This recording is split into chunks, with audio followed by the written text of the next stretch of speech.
The job offer. Cleaning companies don't usually pay this well. That's what I kept telling myself as I sat outside the luxury high-rise, gripping the envelope of cash the guy in the suit had just handed me. $500 up front, $500 after completion. That was way too much for a 4-hour cleaning job, but when you're broke, you don't ask too many questions. The ad had been simple. Deep cleaning specialist needed, must be discreet, cash payment, no question. I wasn't new to sketchy cleaning jobs.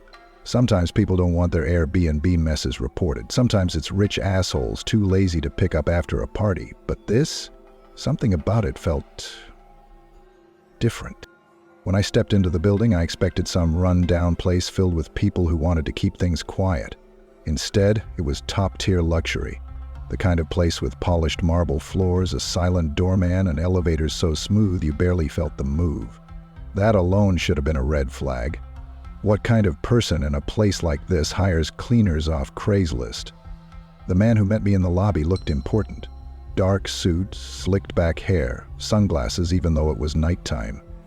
He didn't tell me his name, didn't shake my hand, didn't even ask for confirmation that I was the guy he hired. He just handed me the envelope of cash and a list of rules. No personal items, no phones, do not speak to anyone, do not open the door at the end of the hallway. That last rule made my stomach turn slightly, but I ignored it. You have 4 hours, do your job, leave, and we never met. His voice was flat, empty, like he'd said this 100 times before. The way he handed me the money before I even started should have been another red flag. People don't pay up front unless they don't want you changing your mind. I glanced at the list again. The rules made me uneasy, especially the last one. Do not open the door at the end of the hallway. There was something about it. The phrasing, the insistence. It wasn't, don't go into the master bedroom or stay out of my office. It was specific, absolute. I nodded, trying not to overthink it. Maybe some rich executive had a drug habit. Maybe a crime scene needed cleaning before morning. I didn't care. $1,000 was $1,000. So I stepped into the silent apartment, pulled on my gloves, and got to work. The first thing I noticed was the smell. It wasn't just bleach. It was something sharper, something chemical, the kind that clings to your nose and sits in the back of your throat. The whole place smelled too clean, like someone had just wiped down every surface. It wasn't just fresh, it was forced, like someone had tried to erase something. The walls, the floors, even the air felt scrubbed down, like every trace of someone had been meticulously removed. And that was the second thing. It was spotless. Not just clean, too clean. I ran my fingers over the counter. No dust, no smudges. The carpets looked freshly vacuumed. The kitchen sink was dry, as if it had never been used. The more I looked, the more it felt like this apartment wasn't lived in. Not recently, maybe not ever. The furniture was there, the decorations in place, but it all felt staged, like a showroom. So what the hell was I cleaning? I checked the list they gave me. Wipe down kitchen surfaces, vacuum, sanitize bathroom, dust shelves. It was basic stuff, too basic. The kind of list you give someone when you want them to stay busy, not when you actually need the place cleaned. I hesitated for the first time since arriving. Something was off. None of this felt normal. It felt like I was being given a task just to keep me occupied. Then I noticed the door. It was at the end of the hallway, and it didn't match the rest of the apartment. Everything else was modern, sleek, and high-end, but this door, old. Wooden, reinforced with metal locks. The handles and deadbolts were worn, like they had been locked and unlocked hundreds of times. But that wasn't what caught my attention. It was the draft. At first I thought it was just my imagination, but as I stepped closer, I felt a steady, cold breeze seeping from the gap beneath the door. That was impossible. The apartment was on the 30th floor. There were no windows open. But the air drifting from under the door was cooler than the rest of the apartment. I swallowed hard, trying to rationalize it. Maybe there was a vent behind it. Maybe an AC unit was running inside. But then I noticed something worse. A dark stain was pooling out from underneath. It was slow-moving, thick. I hesitated, knelt down. At first I thought it was just a shadow. Then I noticed it was spreading, slow, sluggish movement pooling onto the pristine white tile. A deep, reddish-brown stain. I felt my pulse spike, my hands clenched into fists. I should have walked out right then. Instead, I knocked. 3 soft taps. Silence. Then, knocking back. 3 identical taps. I froze. There shouldn't have been anyone inside. This place was supposed to be empty. But someone, or something, was tapping back. I turned to leave. My brain was screaming at me to get out, take the money, never come back. Then I heard it. A voice, muffled, weak. "Help me." I don't remember running to the elevator, but suddenly I was standing in it, jabbing the lobby button so hard my thumb hurt. The doors slid shut and my breath came out in short, sharp bursts. My heart was pounding. I pulled out the envelope of cash. That's when I noticed it. The cash was stained. At first, I thought it was just a smudge, maybe dirt from my hands, but as I looked closer, I realized what it was. Blood. A deep, dried crimson smear on the edges of the $100 bills. I felt my stomach turn. I should have left right then. Instead, I hit the button for the 30th floor, because some stupid, reckless part of me needed to know what was behind that door. I wasn't just some cleaner anymore. I was involved. I should have left. The elevator doors had already started closing when I hit the 30th floor button again, and for a brief moment, I considered letting them shut, walking out of the building and never thinking about this place again. But my fingers had moved before my brain caught up, and suddenly I was going back up. The cash in my pocket was heavy, and the bloodstains on the edges were darker than before. I turned the bills over, rubbing at them with my thumb, but they weren't fresh. They'd been there from the start, I just hadn't noticed. The doors slid open to the silent hallway. The apartment door was still slightly ajar, exactly how I'd left it. The smart thing to do would have been to turn around, go home, and pretend I never took this job. But I stepped forward, slowly pushing the door open and re-entering the apartment. The moment I crossed the threshold, I felt the air had changed. It was colder now, heavier, almost stale, like the place had been abandoned for years instead of minutes. Before, the smell of chemicals and bleach had filled the apartment, sharp and overpowering, like someone had been desperately trying to scrub something away. But now, the air felt wrong, as if something had settled in the space while I was gone. I glanced down the hallway. The door at the end was still closed. I had expected it to be open. I had left in such a hurry that I hadn't checked, but in the back of my mind I had assumed that it would be open now, that whatever was inside had walked out after me. But the latches and locks were still in place, the dark stain underneath it unmoving. That should have made me feel better, should have reassured me that nothing had changed, but all it did was confirm one thing.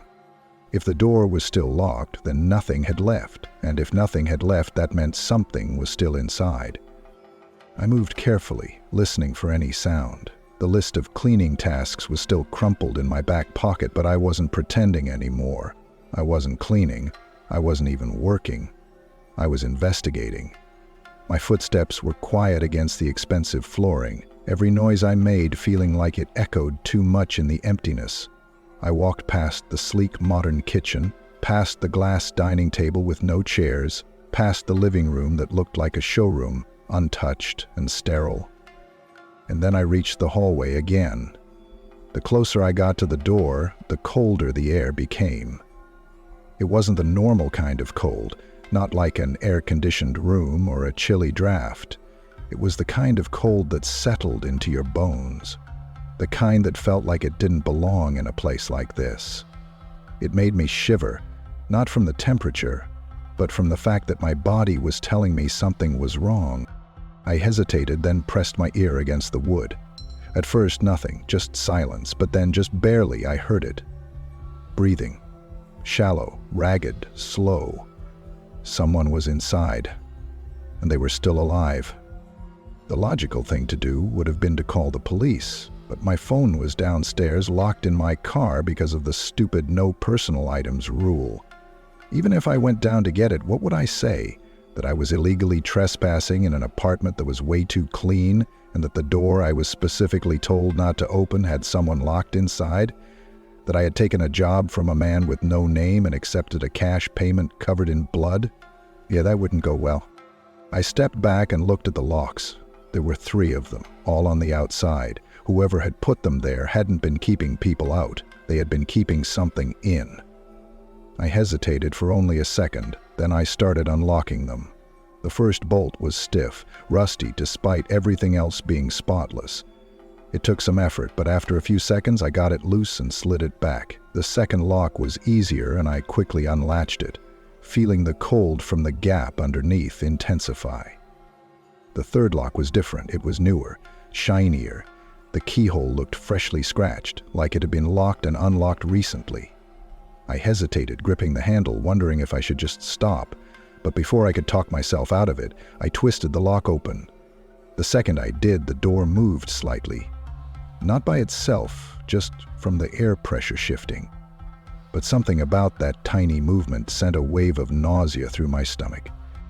I pushed it open, and I immediately regretted it.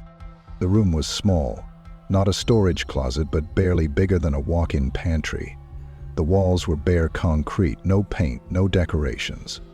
The floor was scratched up, scuffed, and uneven. A single chair sat in the center. And there were ropes on the floor, not just any ropes. Ropes that had been cut. Someone had been tied to that chair. And now, they were gone. My breath was coming faster. The cold in this room was even stronger than in the hallway, as if the air itself was thick and wrong. But the worst part wasn't the chair, wasn't the empty room. It was the door frame. Because on the inside, along the edges of the wooden door, there were scratch marks.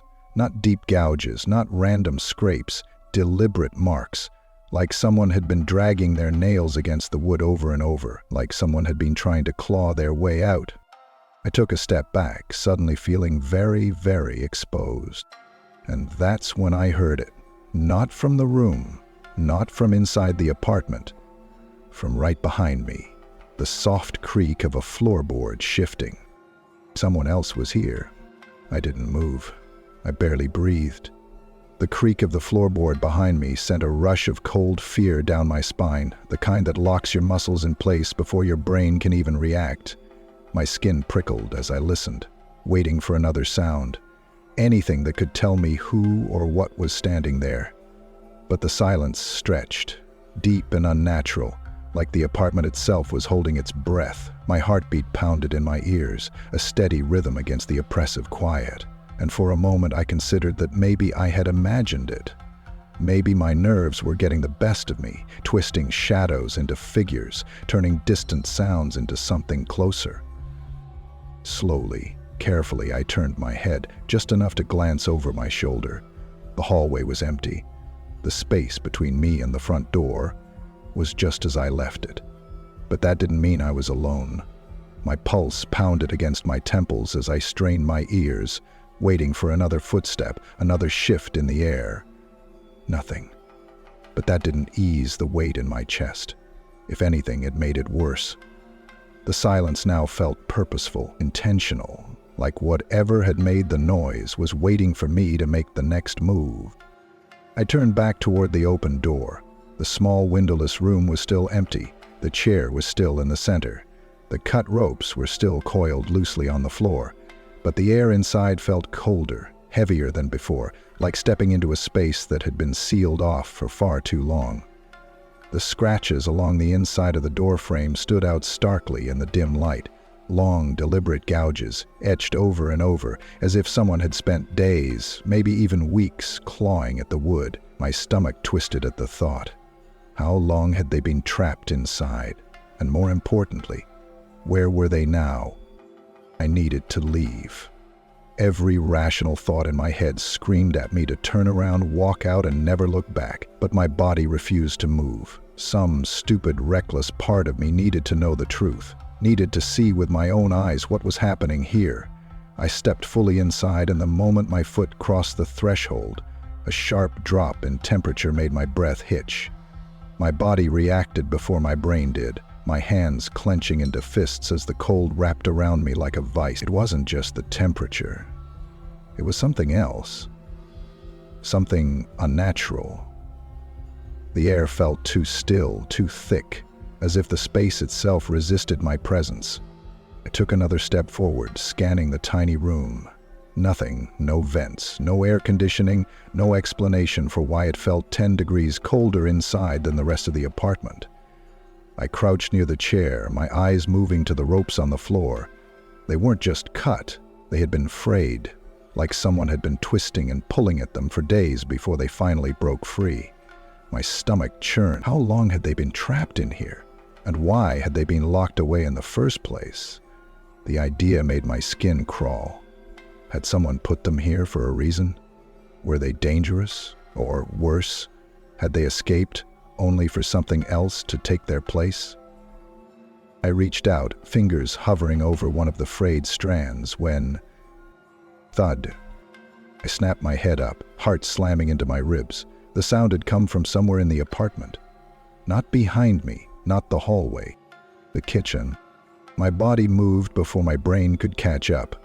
I spun on my heel, stepping back into the hallway, eyes locked on the kitchen entrance. The air was thick, pressing against my skin like a weighted blanket. I listened, heart pounding so loudly in my ears that I almost missed it. A soft shuffle. Someone was there? I pressed my back against the hallway wall, forcing myself to breathe slow and quiet. My eyes darted to the front door. It was open, just a crack. I could run. I could be out of here in seconds. But if I did, I'd never know who had been inside with me. The kitchen light was off, but the faint glow from the city outside cast long shadows across the sleek countertops. The room was still, empty, but I knew better. I wasn't alone. I took a step forward, then another.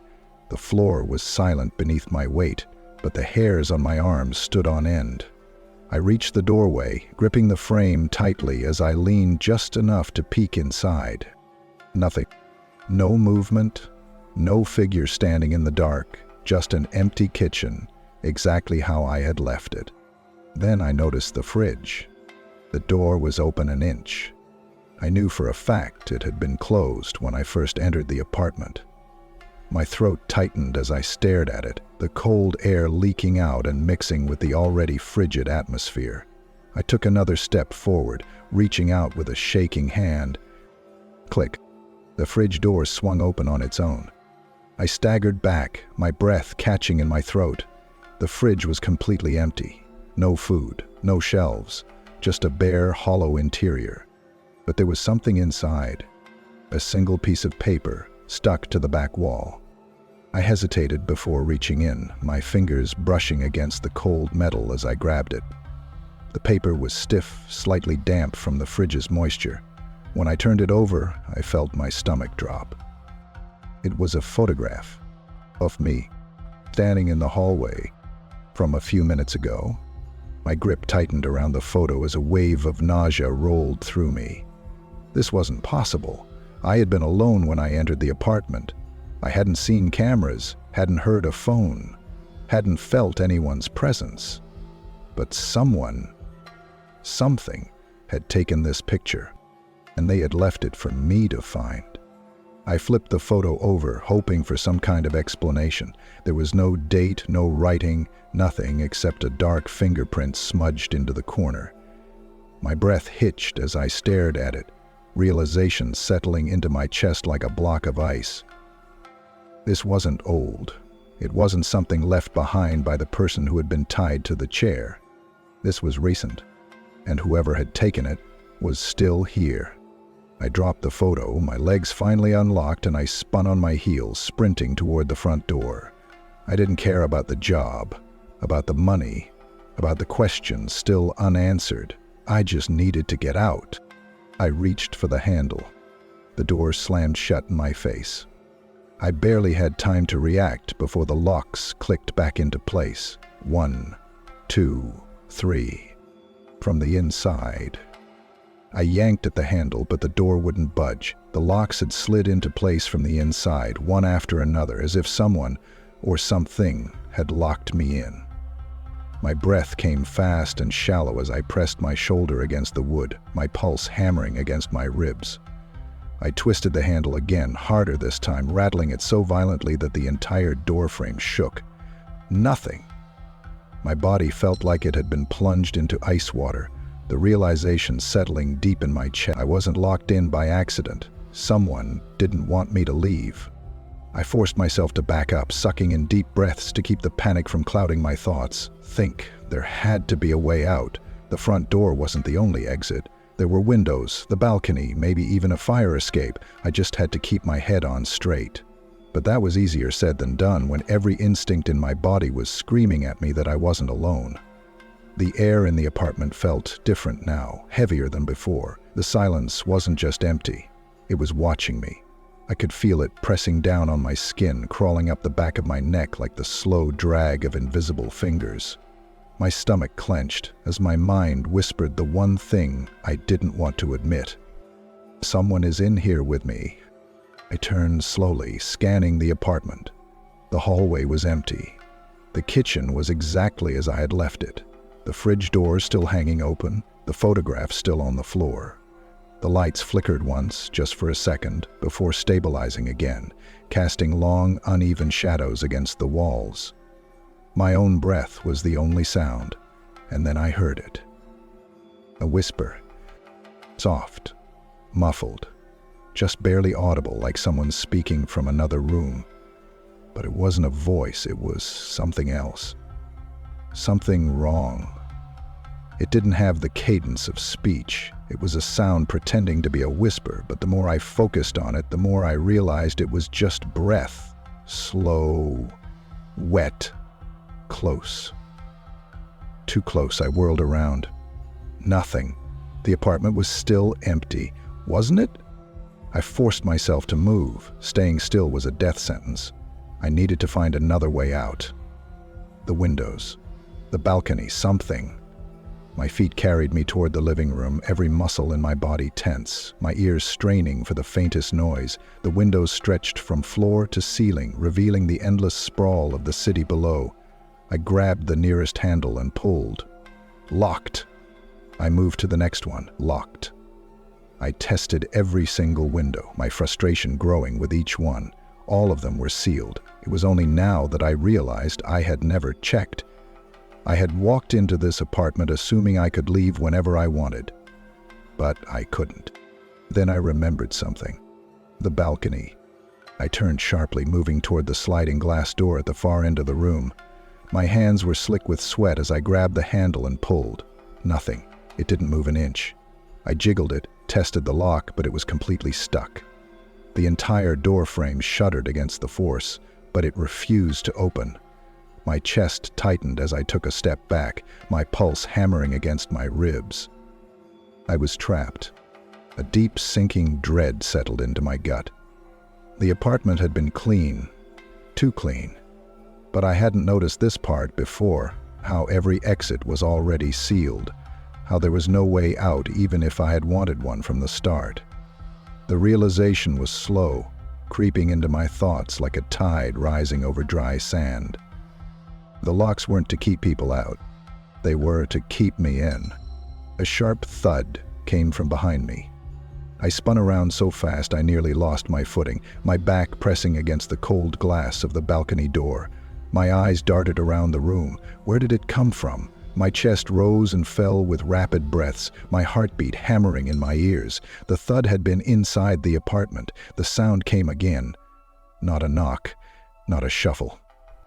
Something falling. Something heavy. I moved toward the hallway, every step slow and controlled, my ears straining for another noise. The flickering light above buzzed faintly, its glow casting uneven shadows across the walls. The apartment was too still, like the moment before a storm breaks.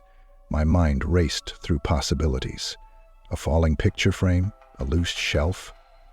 I reached the hallway, my fingers brushing against the wall for balance, and then I saw it. The chair. The chair from the locked room. It was no longer inside. It was in the hallway, right in front of me. I stopped breathing. My body refused to move. The chair sat perfectly centered in the hallway, positioned as if someone had dragged it out and placed it there just for me to see. My mind struggled to process what I was looking at, struggled to force my limbs to move, to run, to do anything but stand there staring. Then, slowly, the air in the hallway shifted. Not a breeze, not a draft, a presence. The cold pressed against my skin, crawling up my spine like static electricity. The whispering started again, but this time, it was different. It wasn't just breath. It was words. I see you. I bolted. I ran blindly, my feet slamming against the floor, my hands reaching for anything, any door, any escape. My vision tunneled, my brain overridden by a single thought. Get out, get out, get out. I barely made it to the bedroom before the lights cut out completely. Darkness swallowed the apartment.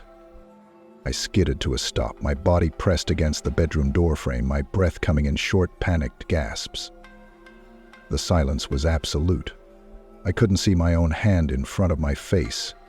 My heartbeat pounded against my skull, the only sound filling the void. Then, from deep in the apartment, I heard it. Footsteps. Getting closer. I didn't breathe. I didn't blink. My entire body locked up as I stood in the blackness, my back pressed against the bedroom doorframe, my pulse thudding so loud I thought it would give me away.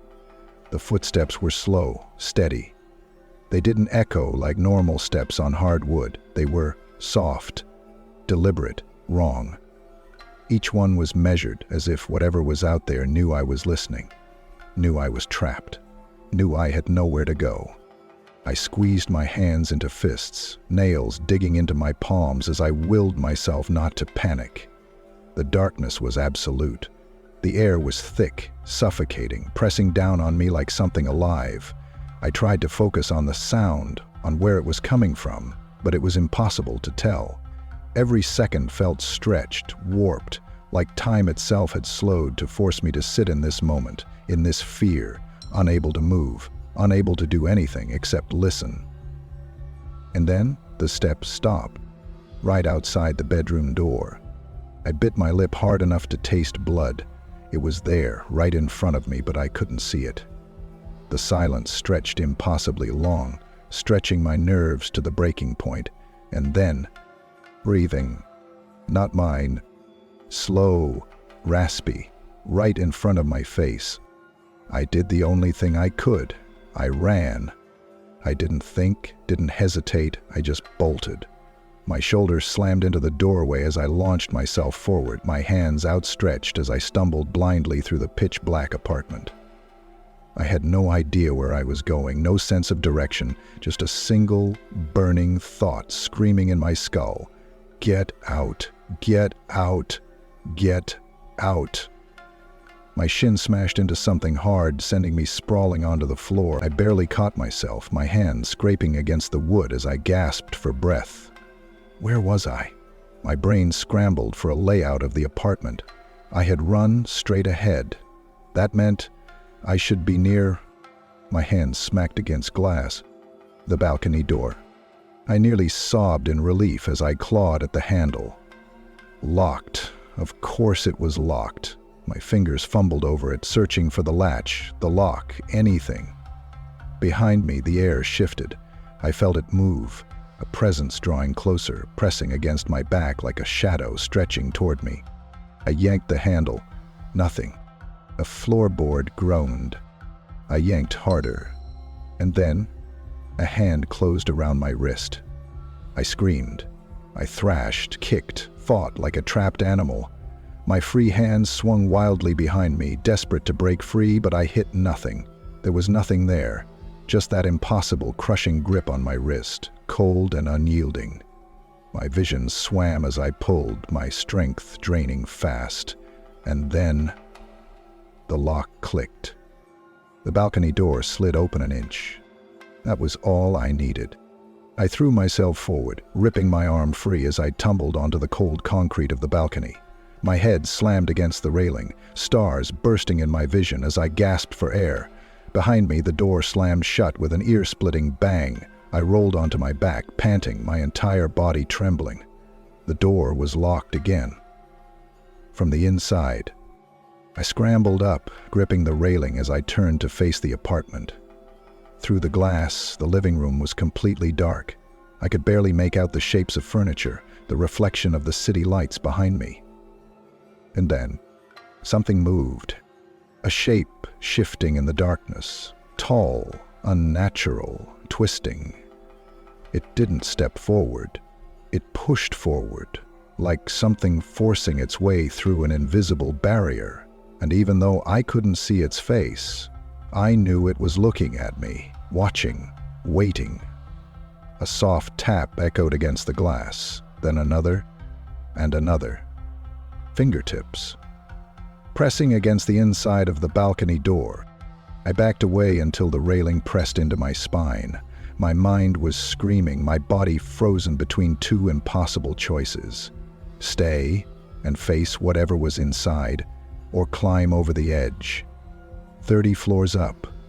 No fire escape. No ledge. Just empty space and the city far below.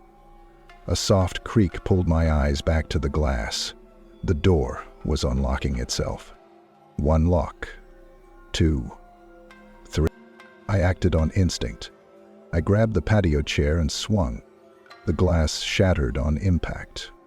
A rush of cold air exploded outward as shards rained down onto the street below. I didn't stop to look. I vaulted over the railing, gripping onto the thin ledge beneath me as my legs dangled in open air. For a second, I thought I was going to fall. But my fingers dug in, my breath coming in short, sharp gasps as I clung to the ledge. The wind howled around me, my body shaking from more than just adrenaline. And then I heard it.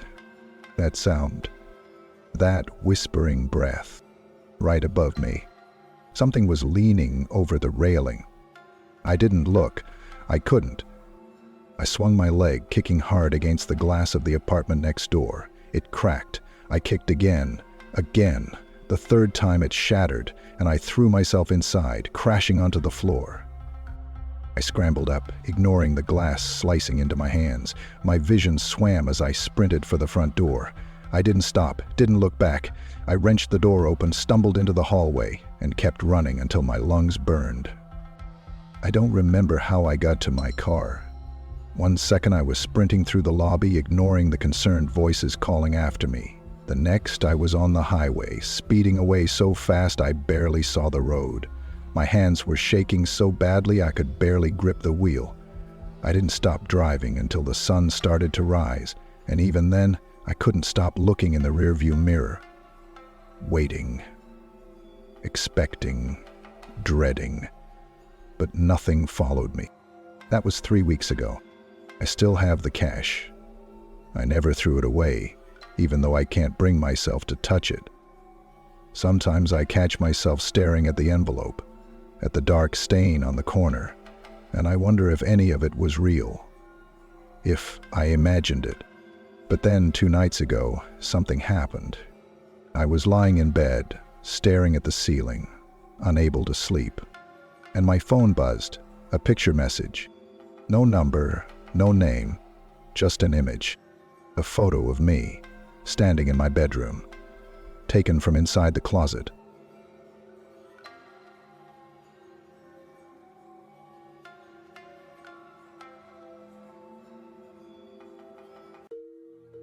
Story 1. The Thing in the Hallway. I used to think sleep paralysis was just one of those internet things, something people exaggerated online for attention, like ghost stories or made-up rituals. I'd seen all the TikToks, the Reddit threads, the YouTube videos with creepy titles and thumbnails, but I never actually believed it was real. Until it happened to me. The first time was almost quiet, subtle. I woke up in the middle of the night and couldn't move. That's all. I was lying flat on my back, which I never do. I always sleep on my side. But somehow I was stuck, like my body had been pinned in place by something invisible. My eyes could move, but nothing else. I didn't panic at first. I thought maybe I was dreaming, or that my arm had just fallen asleep and it was spreading somehow. But then I tried to scream. That's when the fear set in, not panic yet, but real thick fear, like a slow drip of ice through my chest. My breathing was shallow, quick, and completely out of sync with my pounding heartbeat. And then I heard it. Not a voice, not footsteps. Breathing. It wasn't mine. It was deeper, heavier, and it was coming from the hallway outside my room. Now my bedroom door was open. I always leave it open a crack. A habit from childhood, I guess. I like the airflow. But now, I couldn't stop staring at that gap between the door and the frame. The darkness out there wasn't just dark. It was thick. Too dark. The kind of blackness that feels intentional. The breathing got louder, slower, like something was just standing there, watching me. Then the door creaked. It didn't open more, didn't close, just shifted. The way a door does when someone's leaning on it from the outside. That slow, aching, wood-on-wood sound that raises every hair on your body. I wanted to move, to sit up, to turn on my bedside lamp, to close my eyes and pretend it wasn't happening. But I couldn't even twitch my fingers. The breathing got closer. I couldn't see anything move, but I felt it. Like the air around me shifted, grew heavier, like whatever was out there had just stepped into my room. Silently, deliberately. And then I saw it, not clearly, just a shape. Tall, unnaturally thin, with long arms that hung lower than they should. It stood at the foot of my bed, its face lost in shadow, its outline almost shimmering in the dim moonlight filtering through my curtain. It didn't move. It didn't speak. It just stood there, watching. Every second felt like an hour. I could hear nothing now except for its breathing, and my own heart trying to escape my chest. And then, very slowly, it leaned forward. It didn't bend at the waist like a person would. It just tilted, as if its spine was made of rubber. Its head came closer, and I could finally see something in the darkness. Eyes. Not glowing, not red, just open, wide, completely still. That was when I finally screamed. Or I thought I did. My body jerked awake like I'd just been thrown into it. I sat up, drenched in sweat, my sheets tangled around me like ropes. The room was silent again, empty, normal, but the door was wide open now. I stared at it like it might move again on its own, like whatever had just been in my room might still be standing just out of sight, waiting for me to move. Eventually, I forced myself to get up. I walked over to the door, turned on every light in the apartment, and searched every room. Kitchen, hallway, closets, even under the bed. Nothing. Just me. Alone. But it didn't feel like it. The air felt tainted. Like something invisible had passed through the space and left a stain behind, the same way a room still feels warm after someone's left it. I didn't sleep the rest of that night. The next morning I told myself it was sleep paralysis, that it had all been a dream, a hallucination, the brain stuck between states. That's what science said, right? But there was one problem. I don't remember opening the door, and it had definitely moved. I tried to go back to normal. I avoided sleeping on my back. I kept the lights on. I left the TV playing in the background. That helped for a couple nights, gave me the illusion of safety, until it happened again. This time I was lying on my side, facing the wall, when I woke up. Couldn't move, couldn't speak, just frozen. I immediately knew what it was, but this time it was worse. Because now I could hear it moving, not breathing, walking. Slow, dragging footsteps across the wooden floor behind me. I couldn't turn to look, but I knew it was there. I could feel the shift in air pressure, the presence behind me like a weight on my back. Each step brought it closer, and then it stopped. I felt something cold near my neck, like breath, but colder. And then it leaned in. I didn't hear it speak, not like a voice, but I heard it inside me. A thought, a feeling, a message without sound. "Don't pretend you forgot me," my mind screamed. My body didn't move. Then the mattress shifted behind me, as if something heavy had climbed into bed. The weight pressed against my back. Long, thin limbs curled around me. Not comforting, but possessive, like it was claiming me. And then I woke up. Not with a jolt this time, not suddenly, just woke. The room was bright again, the sun was rising, and I was alone, but my sheets were still pulled tight around me, like I hadn't moved at all. And on my neck, right where I'd felt that cold breath, was a single faint bruise, like the trace of fingers or claws. I started sleeping with the door closed and locked after that. Stopped watching horror content. Even looked up sleep paralysis prevention techniques. Breathing exercises, sleep posture, magnesium, grounding, therapy. None of it helped. Because this wasn't just some neural glitch, it was a memory. This thing, it knew me. Or used to, and now it was back. And worst of all, I was starting to remember it too, from childhood, from before I even knew what sleep paralysis was, something I'd always dismissed as dreams. But what if they weren't? What if it had never left? What if it had just been waiting for me to forget? It wasn't just the nights anymore. It started bleeding into the days. I'd feel it behind me, even when the sun was shining and the house was full of noise. A crawling awareness, like invisible eyes pressed against the back of my neck. I'd catch myself glancing over my shoulder in the middle of work calls. I'd flinch when I saw my own reflection out of place, just slightly off, in dark windows. And the dreams got worse. Not of the thing itself, no. I dreamed of places I didn't recognize. Endless hallways, rooms with no doors. Beds floating in empty fields beneath black skies. Every time I blinked in those dreams, I'd hear the sound of breathing. Not mine, not anyone's I knew, just slow, wet, and close. I started sleeping with the door chained shut, but it didn't matter, because it came back. The third episode was the worst. I woke up again, locked in place. My side this time, just like last time. I thought maybe if I wasn't on my back, it wouldn't happen. That was a lie. This time, I could hear it before I saw it. Not footsteps, not breathing. Whispers. Multiple voices, like a quiet crowd whispering through the walls. Urgent, hushed, and excited. I couldn't make out what they were saying, but I could feel that they were talking about me. Then my bedroom door creaked open. No pause, no slow build-up, just wide open. Something crawled in. It wasn't the tall figure from before. This was different. Smaller. Crooked.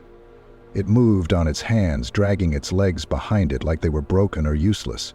Its arms were long, spindly, and bent in all the wrong places. It didn't walk toward me. It crawled. I couldn't scream. Couldn't move. I just lay there, staring straight ahead, listening to it scrape across the floor. It reached the bed.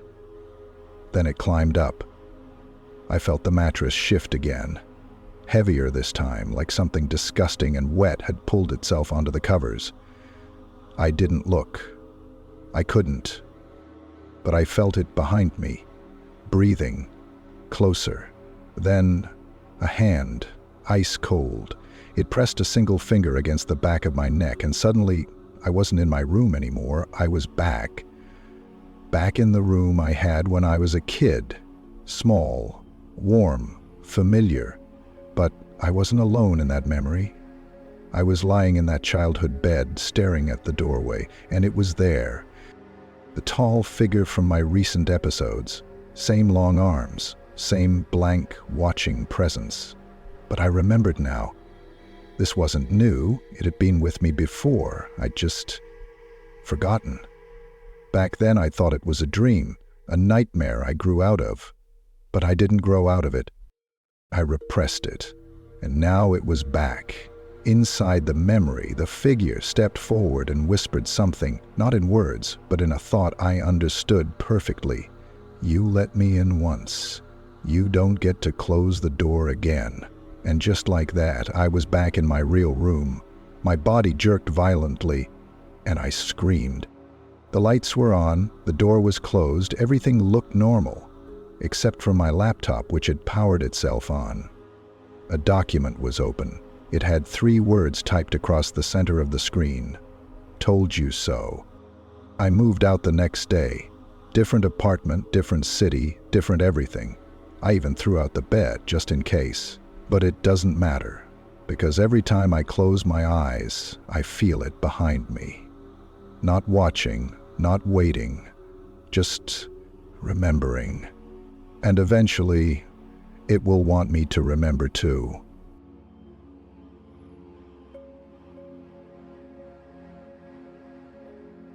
Story 2. The stranger in my skin. I never believed in astral projection. To be honest, I still don't. Not really. Not in the new agey sense of spirits flying around like ghosts in space. But I know something happened to me. And it wasn't just sleep paralysis. It was more. It started about 6 months ago. I was going through a weird patch. Not depressed exactly, just dull. Like the days were happening to me instead of the other way around. I'd scroll through TikTok, watch TV, sleep late, repeat. I wasn't dreaming, not ever, just blackness, then morning. It started to bother me. One night, I was watching a video about lucid dreaming, and it mentioned sleep paralysis, that some people used it as a gateway to leave their body. Most of the comments were jokes or people calling it fake, but one stood out. It said, "Don't look at your body when you're out. You might see something else looking back." I wish I'd listened. That same night, I fell asleep on my back. That's important. I never sleep like that, ever. But I'd read that sleep paralysis happens more when you're lying still, flat, spine down. I figured, why not try? I woke up to buzzing. Not a sound, a sensation. Like my bones were vibrating, my fingers, toes, spine, all tingling like I was made of static. I couldn't move, but I wasn't scared. I'd read this was the first step. Then came the floating. Not dramatic, not cinematic. It felt more like being unzipped, like my thoughts peeled away from my skin and hovered above the bed. I looked down, or thought I did, and saw myself lying there, eyes closed, mouth slightly open. It was like looking at a mannequin with my face. I should have panicked, but I didn't. It was oddly peaceful, weightless, like every part of me that felt heavy or broken had been left behind. And then I felt it. Movement. Not me, the body. My chest rose and fell, sure, but then my fingers twitched. My eyelids fluttered. I watched, frozen above, as my mouth twitched into the smallest, strangest smile. Then the eyes opened, wide, too wide, and they were looking straight at me. I was hovering above my own body, and my body, my face, was staring right back. And then it sat up, not quickly, not robotically, just wrong. Like something inside was testing out how to use it, the way a driver adjusts to a new car. I wanted to scream, I wanted to slam back into myself, but I was stuck, floating, trapped in some invisible membrane between here and not here. And then I saw my own hand reach for my phone on the nightstand. It typed something, then tossed the phone aside and turned to face the wall. just sat there. I don't know how long I floated, but at some point I blinked, or maybe fell, and slammed back into myself. It was like being hit with a defibrillator. I gasped awake, drenched in sweat, heart pounding like I'd just run a marathon. My room was dark, still, normal. I reached for my phone, hands shaking, and checked the time, 3:17 a.m. Then I saw the note app was open. A new file had been typed, one I'd never seen before. It just said, "Thanks for the keys." I stared at the message for a long time. Thanks for the keys. It didn't make sense. It had to be some kind of sleep typing accident, right? A weird coincidence. Maybe I dreamed it. Maybe I imagined the whole thing, but that didn't explain the feeling in my chest. Like my lungs didn't quite fit right. Like my body wasn't mine anymore. The rest of the night, I didn't sleep. I sat with the lights on, scrolling through Reddit threads about astral projection and sleepwalking. A few posts mentioned similar things, returning to your body and feeling like something else was there first. Some people joked about body hijackers or parasite entities. Others just said not to do it again. I promised myself I wouldn't, but of course, that's not how this works. The next few days were off. Not terrifying, just off. My reflection felt wrong. I'd look in the mirror and feel like I was lagging behind it by a second, like it was copying me instead of the other way around. And I started forgetting things. Simple stuff. I'd open the fridge and find things I didn't remember buying. I'd wake up and my phone would be in a different place. Once, I found a photo in my gallery I hadn't taken. Just a dark hallway lit by what looked like a flickering bathroom light. I didn't recognize it. I lived alone. One morning, I checked my browsing history. It was filled with searches I hadn't made. How to change identity. What does human skin feel like to touch? When do people dream the most? I didn't know what scared me more, the questions or the fact that some of them were answered. I reset everything. Cleared my history, changed passwords, wiped my phone, started sleeping on my stomach. I even went a week without touching caffeine or screens before bed. It worked, for a while, but last week, I slipped. Had a late coffee, passed out on my back with the TV on, and it happened again. Same buzzing, same floating, same separation. Only this time, I didn't even get to look down. The moment I realized I was outside my body again, I was shoved, hard, thrown backward into blackness. It didn't feel like falling, it felt like being kicked out. And then I was nowhere. No visuals, no sounds, just weightlessness and pressure and cold. I don't know how long I was gone. Time didn't exist there, but eventually I snapped back violently, like being slammed through a wall of glass. I gasped awake, heart pounding, lungs aching. Only I wasn't in my bed, I was on the floor, naked. The sheets were stripped. My phone was gone, the front door was unlocked. I looked in the mirror, and for a split second, my own face didn't look familiar. Just a bit off, like the version of me I'd see in dreams. Same features, but a different expression behind the eyes. A few hours later, my neighbor texted me, "Hey, you okay? You said some weird stuff this morning, just checking." I never left the apartment. Not me, anyway. That night, I found another note on my phone, this time in the voice memo app. It was short, just static and silence. And then, breathing, and a voice. My voice. But it didn't feel like me. The voice said, "You're the guest now." I don't remember the next few days clearly. I kept blacking out. Hours would pass, and I'd find myself standing in another room, holding something I didn't remember picking up. One time it was my keys. Another time it was a glass of water that had spilled all over the floor. Once, I found myself sitting in the hallway outside my own apartment. Barefoot, door wide open behind me. I stopped trusting myself. I stopped trusting mirrors, too. I'd glance at them and feel this delay, like the reflection was a beat behind, studying me, thinking, mimicking. And then came the sleep paralysis again, same setup. Buzzing, floating. Except this time, I couldn't even reach the ceiling. I was stuck halfway, watching from above as my body got out of bed on its own. Calm, focused, like it had done this before.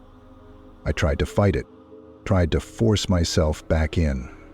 But something else was already in the driver's seat, and he wasn't giving it up. That version of me walked to the closet, put on clothes I hadn't worn in months, pulled out a backpack, loaded it with things: cash, hard drive, old ID cards, a burner phone I didn't know I owned. Then he turned and looked directly at me, not through me, at me, like he could still see me floating there, powerless, watching. And he smiled, that same smile from before, not mine, too wide, too calm. Then he walked to the door, opened it, and left, just like that. I slammed back into my body, gasping. The apartment was quiet, the room was dark, but something was gone. Me, part of me anyway. It's hard to explain, but I could feel the absence, like someone had taken a chunk out of my soul and wandered off with it. The weirdest part? I still felt him, too. Like he wasn't far. Like we were still connected. Two radios sharing the same frequency. And then the dreams changed. I started seeing places I'd never been, talking to people I didn't know, having entire conversations in languages I shouldn't understand, waking up with phrases in my head that weren't mine. One morning I found a handwritten note on the kitchen counter. I hadn't written it. It said, "Don't worry. I'm not ruining your life. I'm just living it better." Since then, it's only gotten worse. I see flashes of him, of me, on the street sometimes, in crowds, across intersections, a glimpse of my own face disappearing into an alley. One time I even tried to follow. He vanished before I got close. But when I came back to my apartment, I found the door unlocked again, and my laptop open, logged into a document titled "Memories I Left Behind." It was full of journal entries, things I remembered doing, but slightly different. The conversations weren't quite right. The memories were out of order. Some entries ended mid-sentence, replaced by strange symbols or code fragments, like he was trying to replicate me but couldn't quite get it perfect. And now, I don't sleep much at all. I'm afraid to, because every time I drift off, I get closer to that floating place. And every time I wake up, I feel less like me, more like a version of myself that's being worn like a costume. And sometimes I wonder if I'm the original at all anymore, or if I'm the copy, the leftover, the one who didn't make it back in time. And if that's true, what else is still wearing my skin?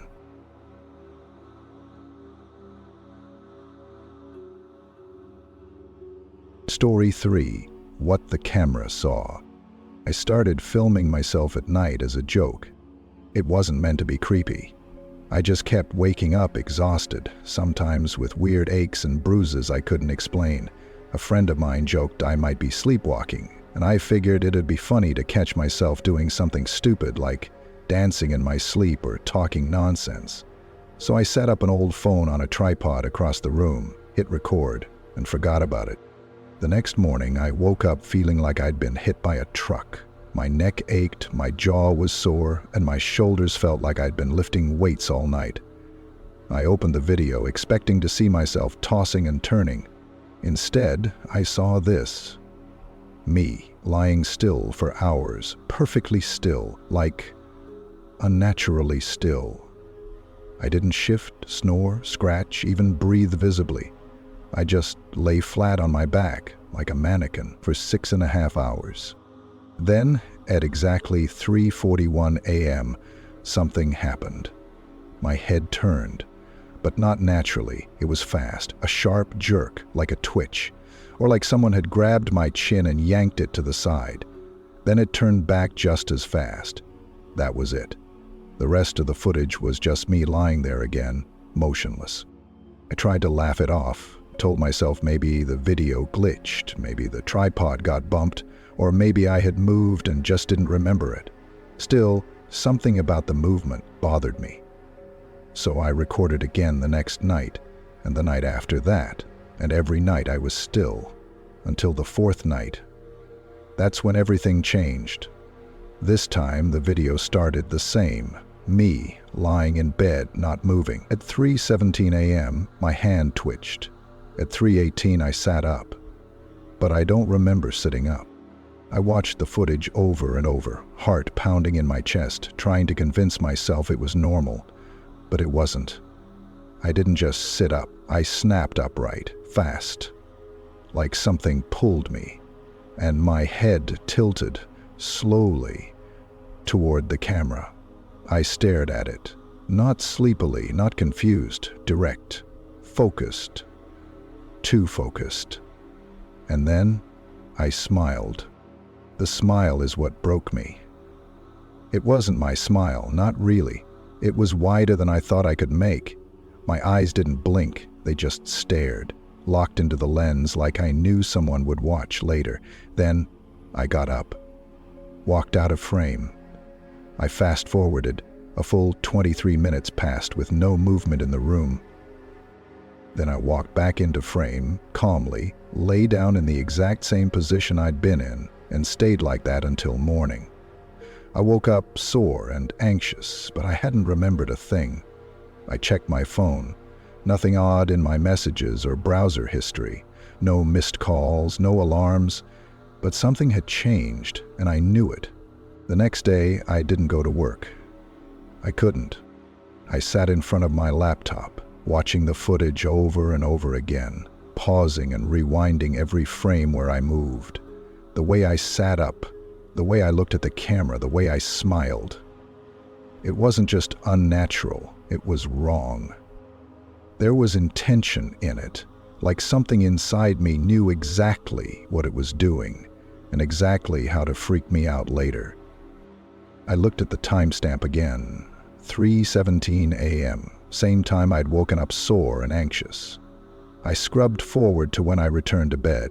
My movements were robotic, controlled. I pulled the blanket up to the exact same point it had been before, laid my arms flat, adjusted my head slightly, and then nothing. Stillness, as if whatever had warned me was done for the night. That word warn stuck in my head. It felt like something had slipped into my skin like a jacket, and when it was done with me, it left me behind. That night I tried not to sleep, but at some point I must have passed out because the next morning there was another video. I was afraid to watch it, but I did. This time, I sat up at 3:14 a.m. No twitch, no delay, just up. Then I climbed out of bed and left the room. Again and again, I was gone for nearly 20 minutes. When I came back, I wasn't alone. In the corner of the frame, just for a second, another shape moved. Not clearly, just the edge of a shoulder or maybe an arm, but it wasn't mine. And there's no one else in this apartment. I paused the video, rewound frame by frame. There it was. Something standing in the hallway just outside the door, tall, thin, watching me, then gone. I didn't sleep the next night. I stayed up, lights on, phone in hand. I didn't record anything. I didn't want to know.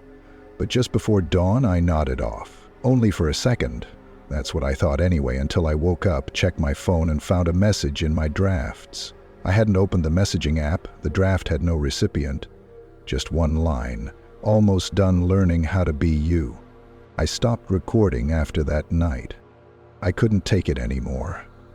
I didn't want to know what I was doing in my sleep. I didn't want to see the figure in the hallway again. I didn't want to find another note, another message, another draft. But stopping the camera didn't stop the thing. In fact, I think it got bolder. The next morning I woke up wearing shoes. I had gone to bed barefoot, I was sure of it.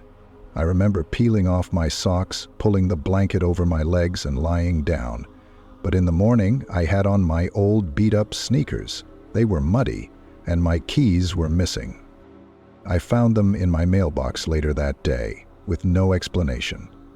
Then came the knocks. Every night, around 3 a.m., soft knocking from inside the walls. Not the front door, not the windows, inside the walls. Sometimes one knock, sometimes 5 spaced out, but always in 3s. I didn't record them. I didn't move. I just lay in bed, listening, pretending I didn't hear. One night, I snapped. I got up and screamed into the hallway, "What do you want from me?" And I swear, I heard my own voice reply, "You." I decided to move. I didn't care if it followed me. I just couldn't stay in that apartment. I'd booked a short-term rental while I sorted things out. No cameras, no recording, just blackout curtains and white noise. I told myself it was over, but it wasn't. Because on my second night there, I received a text. No number, just unknown. It said, "This isn't your body anymore." I dropped the phone, it hit the floor and the screen cracked. When I picked it up again, the message was gone. No history, no trace. And then I noticed something else. My camera roll had new photos in it, taken during the night, of me, sleeping, from the corner of the room, from above the bed, from inches away. And in one of them, my eyes were open. I haven't slept since. I can't. Every time I close my eyes, I see that version of me, the one who sat up and smiled at the camera, the one who walked out and came back with a shadow following, the one who typed messages in my voice, wore my skin, and learned how to pass as me. And I don't know if I'm still in control anymore. Sometimes I forget what I did the day before. Sometimes I find things in my pockets I don't recognize. And last night, I looked in the mirror and it blinked before I did. Most people won't make it to the end of this video. But if you do, you'll never look at your own home the same way again. When I moved into my new apartment, I didn't think much of it. It was small, a little outdated, but it was cheap, and in the city, that's all that mattered. But there was one thing that stood out from the moment I stepped inside. A huge mirror, bolted directly to the wall in my bedroom. It wasn't just hanging there, it was part of the wall. No frame, no edges, like it had been built into the apartment itself. Weird, but I didn't care. It was just a mirror, at least that's what I thought. A few nights in, I started getting this weird feeling whenever I was in my room, like something was off. At first, I figured it was just because I wasn't used to the place yet, but then I noticed the mirror was too clean. No dust, no smudges, nothing. The rest of the apartment was old and grimy, but the mirror? Perfectly spotless. Then, one night, I got home late. I flicked on the light, and for a split second I thought I saw something move in the reflection. I froze, stared at it. Now, I felt stupid. I was just tired, my brain messing with me. But as I stepped closer, I noticed something else. On the right side of the mirror, where it met the wall, there was a gap, tiny, barely noticeable, but there. And when I pressed my fingers against the glass, I felt a cold draft seeping through, like there was empty space behind it. I stood there, gripping the edges of the mirror, my breath coming in slow, uneven gasps. The door was smaller than I expected, maybe 4 feet tall, built right into the wall where no door should be. The wood was old, cracked in places, but what unsettled me most were the scratches, deep, jagged grooves carved into the paint, like someone had tried to force it open. But that wasn't the worst part. The footprints. They weren't mine. The thin layer of dust that had settled behind the mirror should have been undisturbed. The space had been covered for years. But there they were, small, bare footprints, leading out. My skin crawled. I knelt down, my fingers hovering just over the marks, my mind scrambling for an explanation. Had someone been in here, a past tenant? But why were the footprints leading out, not in? I swallowed hard, forcing myself to stand. I needed to stop thinking, just check the door, just prove to myself that it was nothing. I reached out, fingers brushing against the rough wood, and then tap.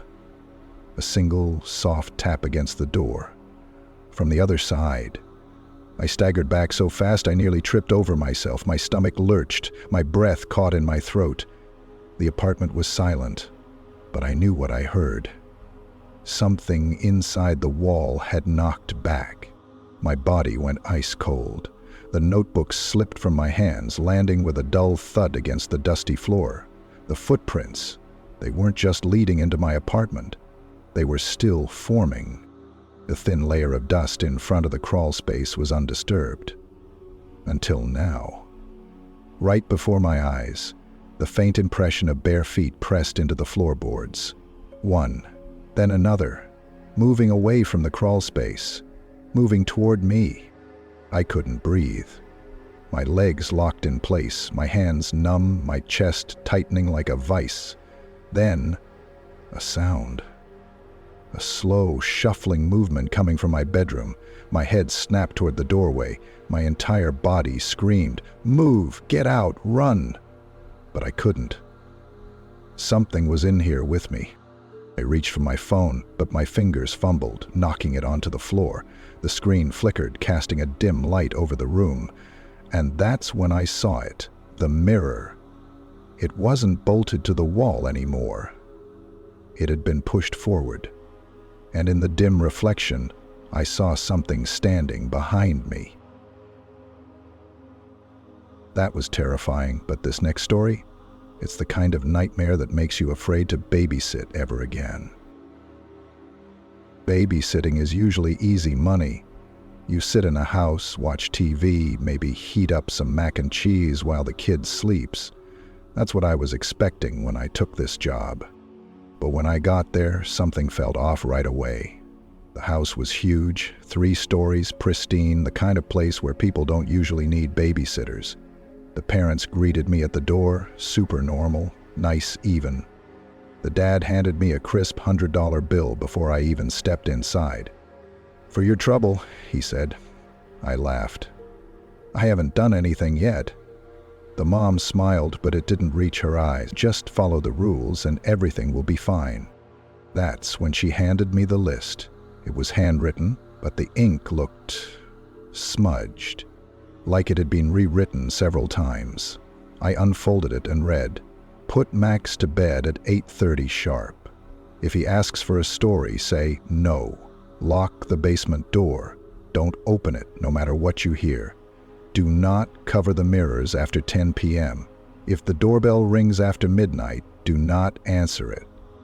If you wake up in a different room than where you fell asleep, pretend to be asleep until morning." I laughed, expecting them to smile or say it was a joke. They didn't. "It's important," the mom said. "Follow every rule, exactly." Then they left, and I was alone in the house, with the rules, and Max. The first hour was easy. Max was a quiet kid, maybe 6 or 7 years old, and didn't give me any trouble. He ate dinner, watched cartoons, and barely said a word. For a babysitting job, it was as simple as it gets. At 8:25 p.m., I told him it was time for bed. He nodded, climbed under the covers, and stared up at me. "Can you tell me a story?" I froze. The first rule flashed through my mind. 1. Put Max to bed at 8:30 sharp. If he asks for a story, say no. I hesitated. It was just a story, right? I forced a small laugh. "Sorry, buddy, not tonight." His face didn't change. He just blinked once, then said, "Then can you leave the closet light on?" I turned to look at the closet door. It was open just a crack. I hadn't noticed that before. For some reason, a cold shiver ran through me. "Sure," I said quickly, flipping the switch. Max sighed, rolling onto his side. As I left the room, I glanced back one last time. Max was still lying there, completely still, but his eyes weren't closed. He was staring directly at the closet. I pulled the door shut behind me, trying to shake the weird feeling in my chest. At 9:45 p.m., I was curled up on the couch, flipping through my phone, when I heard it. A soft creak. I paused, looking toward the hallway. The noise had come from Max's room. I got up, slowly making my way toward his door. The hallway felt colder than before. I knocked lightly. "Max, you okay?" No response.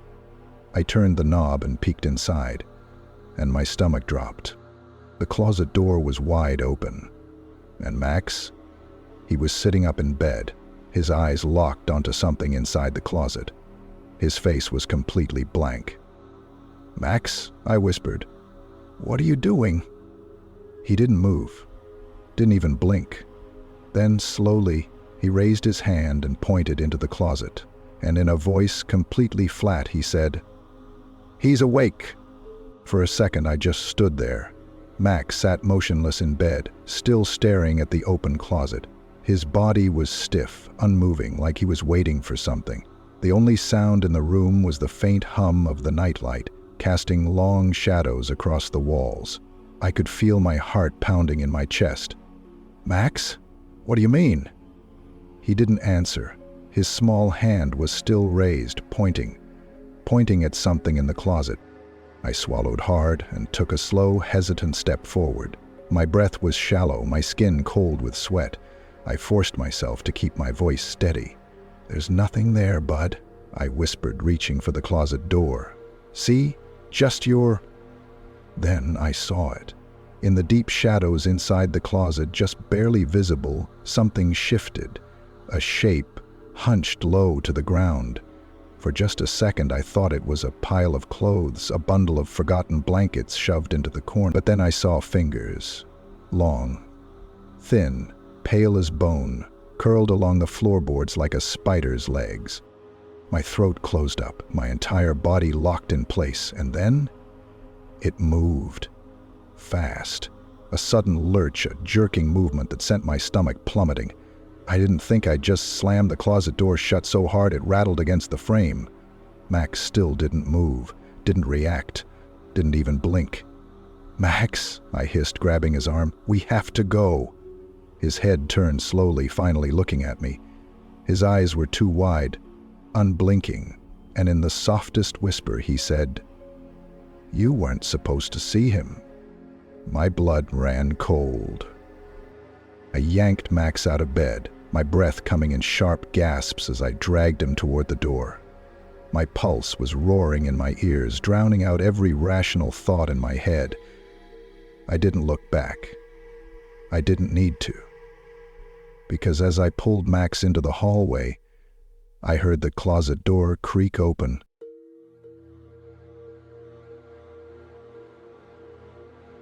That was disturbing, but this next story? It's the kind of horror that makes you afraid to be alone in your own home. I've lived in my house for 3 years. It's nothing special, just a small, older house on a quiet street. A little creaky, a little worn down, but comfortable. At least, it felt comfortable until I started noticing the draft. It wasn't like a normal draft. There was no wind, no reason for it, just this cold air seeping in from somewhere inside the house. It would brush against my skin when I walked through the hallway or settle around my ankles while I sat on the couch. It wasn't strong, but it was always there, constant, like the house was breathing. I checked every window, every vent, every crack in the walls. Nothing. There was no source for it, no reason. Then, one night, I was sitting on the couch when I felt it again.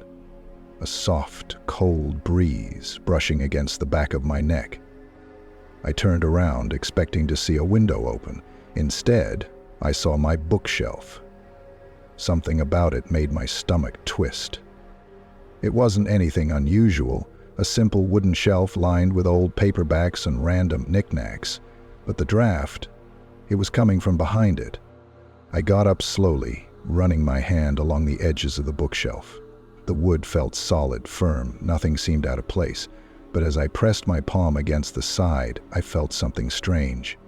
A slight give, a tiny shift, just enough to notice.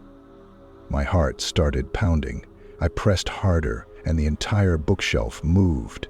Not much, just an inch, just enough to see that it wasn't attached to the wall. It was a door. A hidden door, disguised as a bookshelf, and it was slightly open. I don't know how I never noticed it before. Maybe it had always been cracked, just a sliver, not enough to catch my eye, but now, standing here, staring at it, I realized something that sent a wave of ice through my veins. If this was a door, where did it lead? And more importantly, had someone used it before? I don't know how long I stood there, staring at the hidden door behind my bookshelf. It was slightly ajar, and from inside, I could feel the cold air creeping out, brushing against my skin like a breath from something waiting in the dark. My first instinct was to close it, pretend I never saw it, move on like it was just another odd quirk of an old house. But my hands were already moving on their own. My fingers curled around the edge of the bookshelf, my pulse hammering as I pulled it open. The hinges let out a soft, creaking groan. The sound sent a shiver through me. Behind it was a narrow passageway. Dust floated in the air, swirling in my flashlight beam. The walls were bare wood, rough and unfinished, like they were never meant to be seen. The floor was coated in a thin layer of dirt, undisturbed except for faint scuff marks leading deeper inside. And at the end of the passage was a small room, a hidden room. The air inside was stale, thick with the scent of dust and something else, something rotting. My stomach twisted, but I stepped forward, my flashlight trembling in my grip. The room was simple. Too simple. A small bed sat in the corner, covered in old, rumpled sheets. A table, scratched and worn, stood against the opposite wall, an empty plate and cup sitting on top as if someone had just eaten there. A single light bulb hung from the ceiling, swaying slightly, even though there was no breeze. Then my eyes landed on something in the corner. A chair, facing the wall. I swallowed hard, stepping closer. On the table, next to the empty plate, was a stack of notebooks. I hesitated, then picked up the top one. The cover was faded and torn, but when I flipped it open, my breath hitched. The pages were filled with dates, rows and rows of dates, and next to each one, a time and a single word. Watching. My stomach clenched. I flipped through the pages, my heartbeat hammering in my ears. The last entry was from yesterday, and then I noticed something else. The chair. It was still warm. Someone had been sitting there, watching, recently. And that's when I heard it. A soft creak. From inside the walls. I couldn't breathe. The chair was still warm. The notebook had fresh ink. Someone had been here, recently. That was terrifying enough on its own, but then I heard it. A soft creak, coming from inside the walls. My entire body went cold.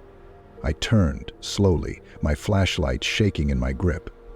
I scanned the room, trying to find the source of the sound, trying to convince myself it was just the house settling, just old wood shifting.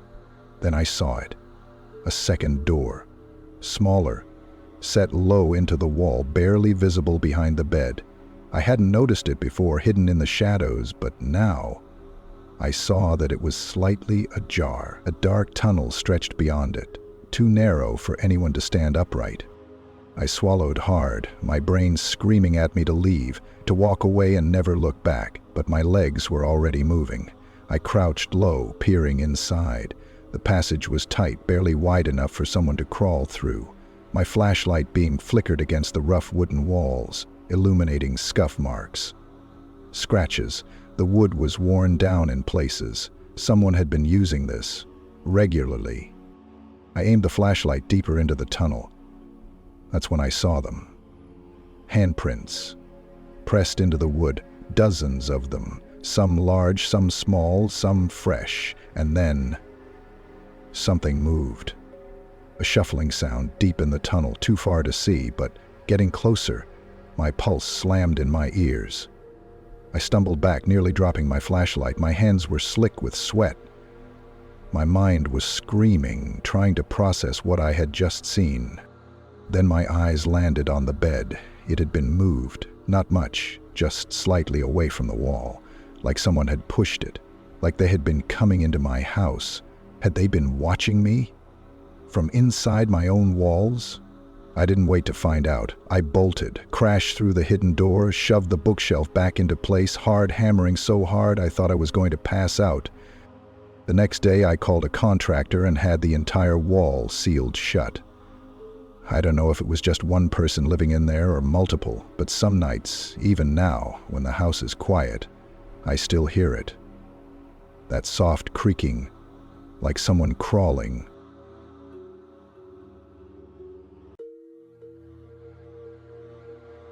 Every time I check my baby monitor, there's a strange figure standing next to my child's crib. I never thought of myself as someone who scares easily. Horror movies don't faze me, and I've always been the one in my friend group to rationalize things away. But now, every night I lay awake staring at the baby monitor, afraid to look and even more afraid not to. It started exactly a week ago. My husband Mark and I had just put our 6-month-old son Oliver to bed. He's a light sleeper, so we keep a video monitor on at all times, one of those high-end ones with night vision. That night, I woke up around 2:30 a.m. At first, I wasn't sure why. I hadn't heard Oliver cry, and there was no sound in the house except for the faint hum of the heater. But something felt off. Half asleep, I reached for the monitor on my nightstand and checked the screen. Oliver was sleeping soundly in his crib. His tiny chest rose and fell with each breath. Everything seemed normal until I saw it. There was someone standing next to his crib. A tall figure, motionless, its head tilted downward as if staring at Oliver. My body froze, my breath catching in my throat. The monitor's night vision cast the figure in an eerie, grainy glow, making it look distorted and wrong, almost as if it wasn't really there. But my eyes were filling in the gap. I blinked rapidly, convinced I was seeing things. Maybe it was a glitch or some weird shadow cast by furniture, but as I stared, I realized it wasn't moving. Not even the subtle sway of breath or shifting of weight. It was completely still.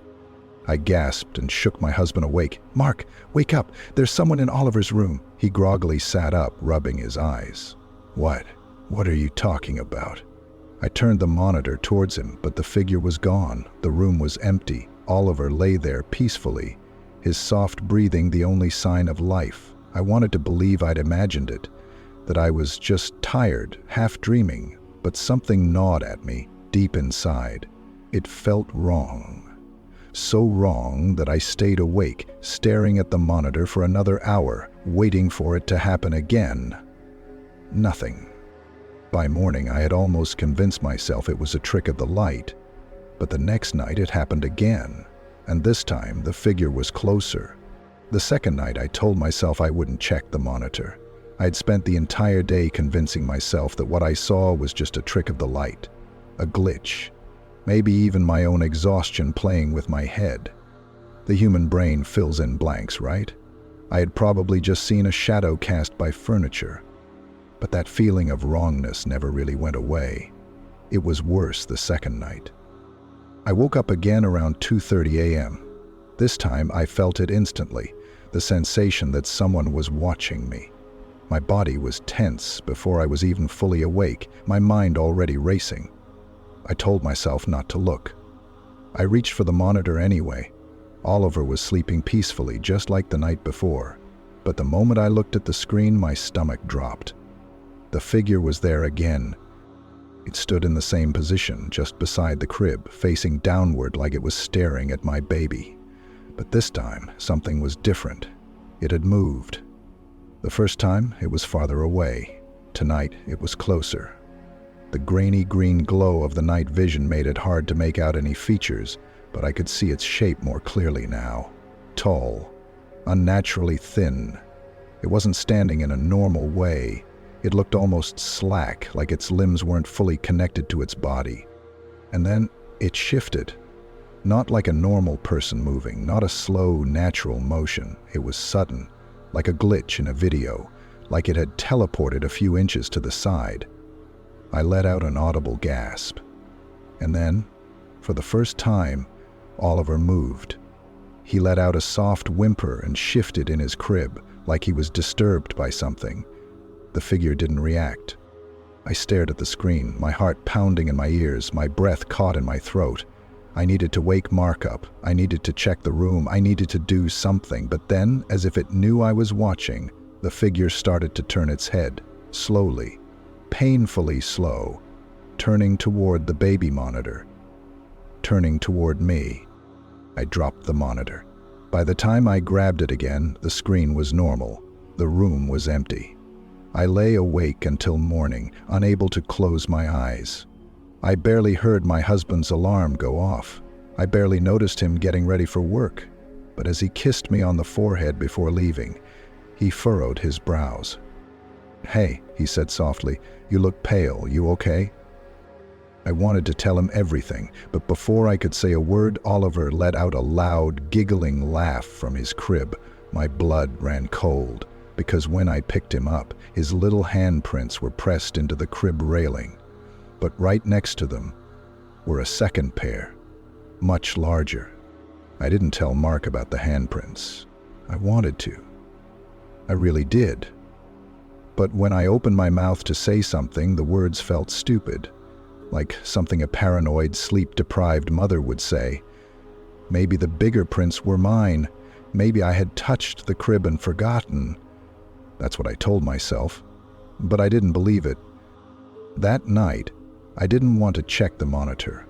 I forced myself to stay in bed, ignoring the creeping sense of unease. I told myself I would sleep through the night, that I wouldn't wake up at 2:30 a.m. again. But I did. Like clockwork, my body snapped awake, my chest tight, my heart already racing. I didn't hear anything. I didn't see anything, but I felt it. And I knew, without even looking, that it was there again. I reached for the monitor with trembling hands. The figure was back, same place, next to the crib, closer than before. I wanted to wake Mark, but I was too afraid to take my eyes off the screen. I kept expecting it to move, expecting it to turn toward the camera again. Then, for the first time, Oliver woke up. He shifted, let out a soft cooing sound, and reached for the railing of the crib. My stomach dropped, because I watched in real time as the figure leaned over the crib. I screamed, bolting upright. Mark shot awake. "What? What's wrong?" I couldn't even answer. I threw the covers off and ran down the hall. Oliver started crying. When I burst into his room, the crib was empty. For a second, just a horrible split second, I thought he was gone. But then I heard it, his tiny whimper. He had rolled to the far corner of the crib, facing away. I grabbed him, clutching him against my chest, checking every inch of him. Mark was behind me in seconds. What happened? I couldn't even explain. My hands were shaking too much. I just held Oliver tight, rocking him, staring at the empty space beside the crib where the figure had been. And that's when I saw it. The scratches. Long, deep scratches in the wood of the crib railing, right where Oliver had reached out. I ran my fingers over them. They were fresh. Mark noticed them too. "Jesus," he muttered, kneeling down. "Did he do that?" But Oliver's tiny fingers were too small, too soft to leave marks like that. I didn't answer. I just held my baby and turned toward the monitor, dreading what I'd see on the screen. The figure was gone, but the crib railing was still moving slightly, as if something had just let go. I barely slept after that night. I told myself I would pack up and leave, that I'd grab Oliver and go to my sister's place for a while. But when morning came, the daylight made everything feel less real. Mark barely acknowledged the scratches on the crib. "It's probably just wear and tear," he had said with a shrug, running his fingers over the grooves. Wear and tear, I wanted to scream. I didn't argue with him. I just nodded, pretending to agree. Maybe I was overreacting. Maybe it was nothing. But deep down, I knew.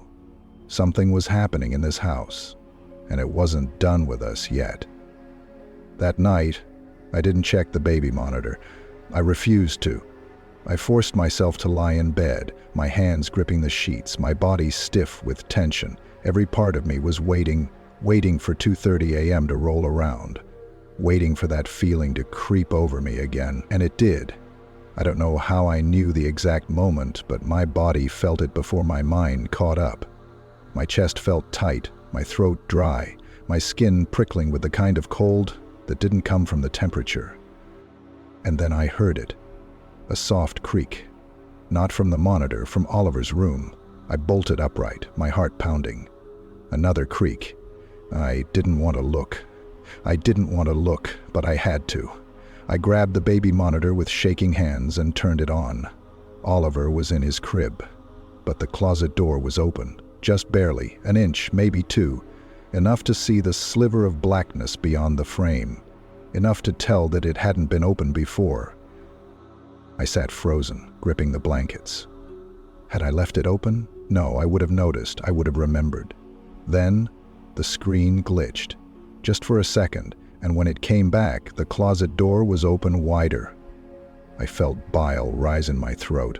My body screamed at me to run to Oliver, to get him out, to wake Mark, to do anything. But I couldn't move, because then, something moved inside the closet.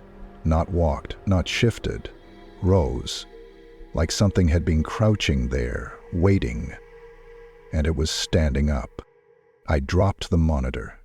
For the first time since this nightmare started, I screamed. Mark woke up with a jolt. What is it? But I was already running down the hall. The floorboards creaked under my feet as I threw open Oliver's door. The closet was shut. Oliver was crying, arms outstretched, reaching toward the closet door. I grabbed him, held him tight, whispering, "It's okay," but I didn't believe it. Mark ran in behind me, breathless. What the hell is going on? I wanted to tell him. I wanted to tell him everything, but when I looked at the closet door again, something inside me told me not to. Because if I said it out loud, if I acknowledged it, then whatever was in there would know that I knew. I didn't sleep after that. I didn't even try. I stayed awake, sitting on the edge of the bed, clutching Oliver in my arms, my mind racing, my body rigid with fear. Mark had gone back to sleep, muttering something about me being too stressed. I let him believe whatever he wanted. It was easier that way.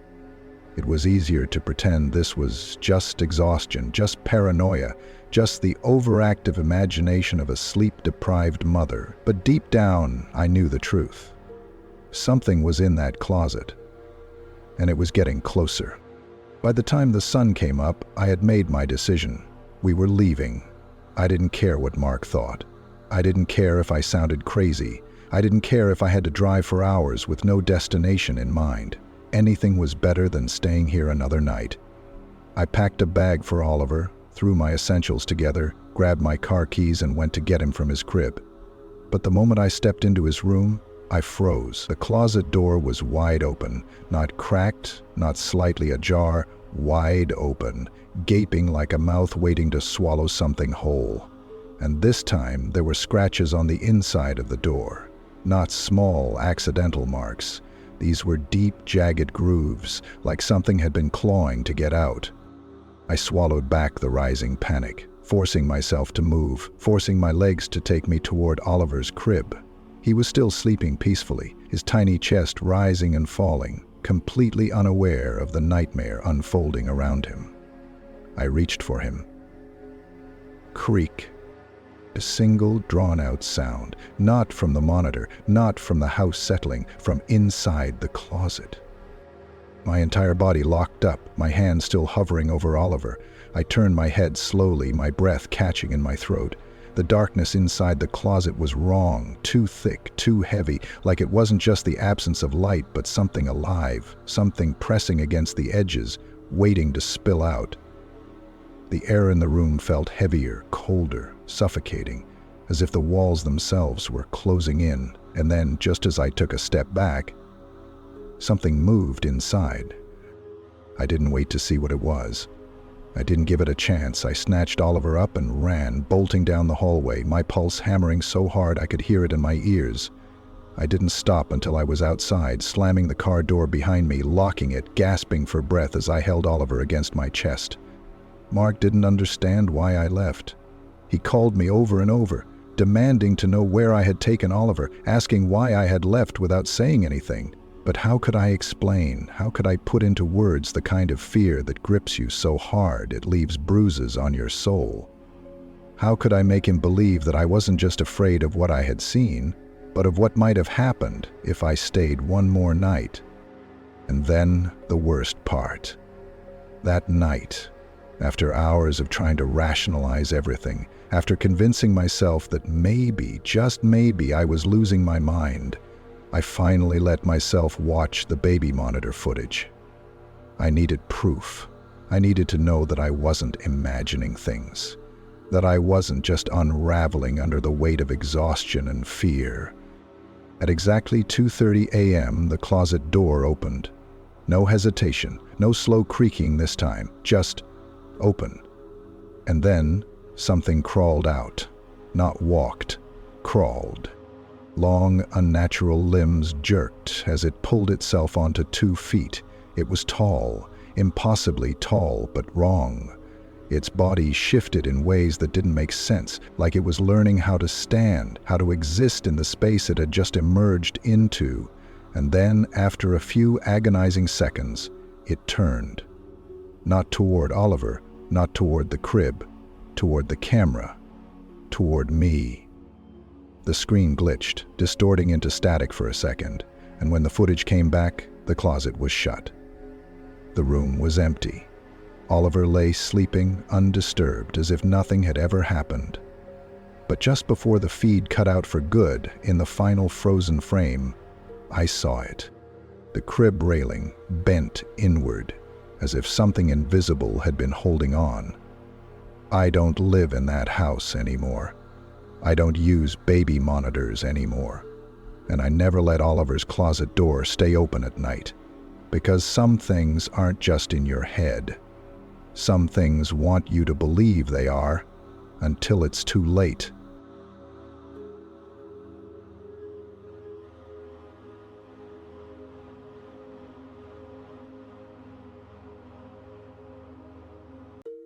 A strange discovery. I've always had a thing for thrift stores. There's something oddly satisfying about sifting through old discarded things and wondering about their history. Clothes, books, furniture. Every item has a past. But I never expected to stumble upon something that felt so personal. It started with a laptop. A basic, slightly worn-out model, nothing fancy, but decent enough for casual browsing and work. The price was too good to pass up, and since my old laptop had been on its last legs, I figured why not. The thrift store employee assured me they wiped all electronics before selling them, so I wasn't too concerned about security. When I got home, I booted it up. The startup was surprisingly fast, no password screen, just a generic user profile labeled admin.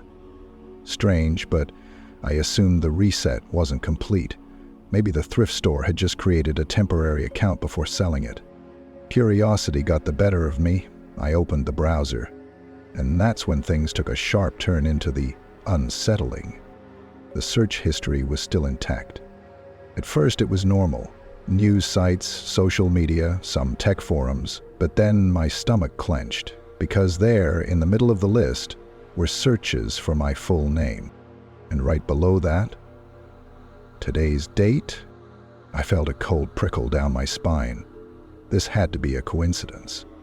Maybe someone with the same name as me? But no. When I clicked on the search results, they led to my own social media profiles. My Facebook, my LinkedIn, even an old blog I hadn't updated in years. I pushed away from the desk, my breathing shallow.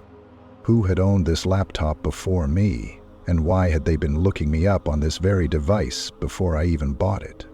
I sat frozen in my chair, staring at the screen. My mind raced, trying to make sense of what I was seeing.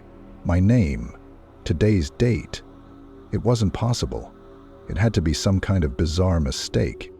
Maybe the previous owner had searched for someone else with the same name? But no. Every link led to my actual profiles. My Facebook, my Instagram, even an old YouTube channel I hadn't posted on in years. A chill crawled up my spine as I moved the cursor toward the browser tabs. My fingers hesitated before clicking open the last visited page. It was a simple, blank document.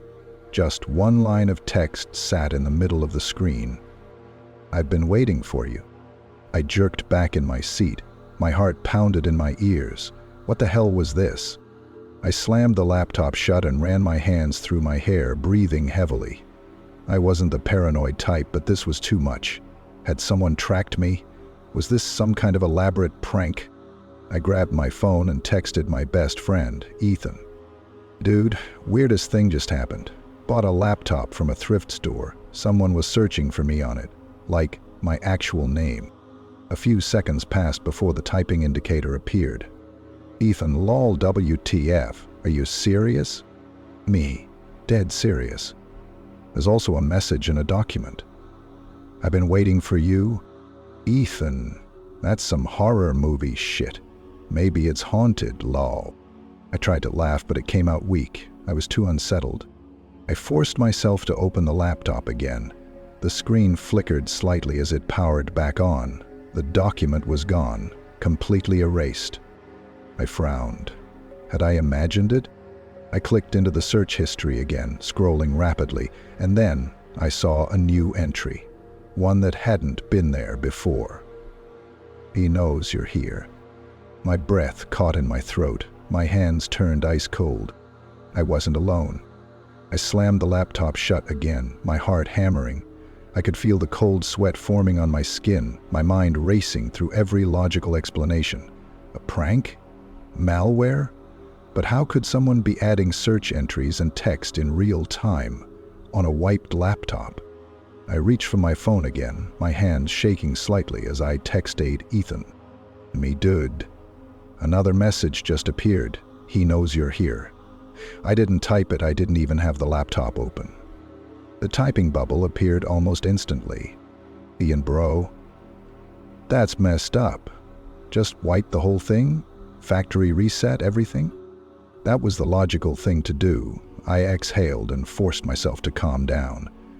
Maybe Ethan was right. Maybe it was just some leftover script running in the background. I could fix this. I flipped open the laptop again. The glow of the screen felt unnatural in the dim room, like a beacon in the dark. I navigated to the system settings, scrolling toward the factory reset option. Before I could click it, the screen glitched. Just for a second. A flicker, a distortion, like an old VHS tape, skipping a frame. Then, a new window opened by itself. It was the laptop's webcam. My stomach lurched. The preview window showed a live feed of my room, me sitting at my desk, the same dim lighting. But something was wrong. In the corner of the screen behind me, the shadows weren't just shadows. A figure stood there, still, silent, watching. I spun around instantly, my chair scraping against the floor. But nothing was there, just the empty room, the faint glow of the laptop reflecting off the walls. My breathing was ragged, hands trembling as I turned back to the screen. The webcam feed was gone. The laptop had shut itself down. I sat frozen in place, listening. Every small noise in my apartment suddenly felt amplified. The hum of the fridge, the faint creak of the walls. But no footsteps, no breathing. I wasn't alone. But whoever, or whatever, had been watching me was already gone. I didn't sleep that night. Every creak, every shift in the air sent a fresh jolt of anxiety through me. I kept my laptop shut, my phone clutched tightly in my hand as I debated calling the police. But what would I even say? "Hi, officer, I bought a used laptop and now it's haunted?" It sounded insane. But something was wrong. Deeply, seriously wrong. By the time morning rolled around, my fear had settled into a cold determination. If someone was messing with me, I needed to find out how. I powered up the laptop again. It booted as if nothing had happened. No webcam feed, no messages, just the normal desktop screen. I opened the browser again and went into the search history, scrolling backward. That's when I noticed something I had missed before. There was another website visited before my name was searched. A link, long, messy, a jumble of numbers and symbols. It wasn't a normal URL. It looked like something from the deep web. My pulse quickened. I had heard the horror stories, how the deep web was full of hidden markets, illegal activity, and things far worse. I copied the link, hesitating before pasting it into a Tor browser. My fingers hovered over the Enter key. This was probably a terrible idea. But I needed answers. I hit Enter. The page loaded slowly. The background was black, the text simple and plain. No images, no design, just a single chat window. A cursor blinked, then a new line of text appeared. "Welcome back." My stomach dropped. The text flickered, as if someone was typing in real time. "We lost you for a while. Are you ready now?" A chill ran down my spine. This was real. Someone was on the other end. Before I could even think of a response, another message appeared. "Turn around." My hands clenched into fists. I felt it then. A presence, a shift in the air, the unmistakable feeling that someone was standing behind me. I didn't move. I couldn't. My breath came in shallow gasps. The room was dead silent. Then, the laptop screen went black. But before it did, just for a split second, I saw something reflected in it. A pair of eyes, watching me. I didn't turn around. Every muscle in my body screamed at me to move, to run, but I was paralyzed by the sheer, suffocating weight of fear. My mind raced, my breathing shallow. The laptop screen remained black, yet I could still see it, the reflection, those eyes, watching, waiting. I squeezed my fists shut, forcing myself to breathe, to think. If I turned around, what would I see? Something standing in the dark? Someone who had been in my home this whole time? Or worse, something that was never human to begin with? The silence stretched. My own heartbeat was deafening in my ears. Then, a sound. Soft, subtle, a breath. Right behind me. My body reacted before my mind did. I lunged forward, slamming the laptop shut and grabbing it like a shield. I spun around. Nothing. The room was empty. No shadow, no figure. Nothing but me. I gasped, stepping backward. The air was thick, oppressive, as if something had just been here and left the moment I turned. I needed to get out. Now. I grabbed my phone, but the screen was black, completely dead. No response, no way to call for help. I turned back to the laptop, my fingers trembling as I pried it open again. Maybe I could wipe the drive, reset everything, break whatever connection this thing had to me. The screen flickered back to life. The browser opened on its own. A single, final message appeared. "It's too late." And then, the webcam turned on again. This time, it didn't show my room. It showed a different place. A live feed of a hallway. Fluorescent lights flickered overhead. A long corridor with numbered doors on either side. I recognized it instantly. It was my apartment building. The camera angle shifted, panning slowly down the hall, stopping right outside my door, and then a hand rising from the bottom of the frame, pale fingers pressing against the wood of my door, knocking. 3 slow, deliberate knocks. Eyes did move. I didn't breathe. And then, my phone vibrated. One notification, a text from an unknown number, 2 words. Open up.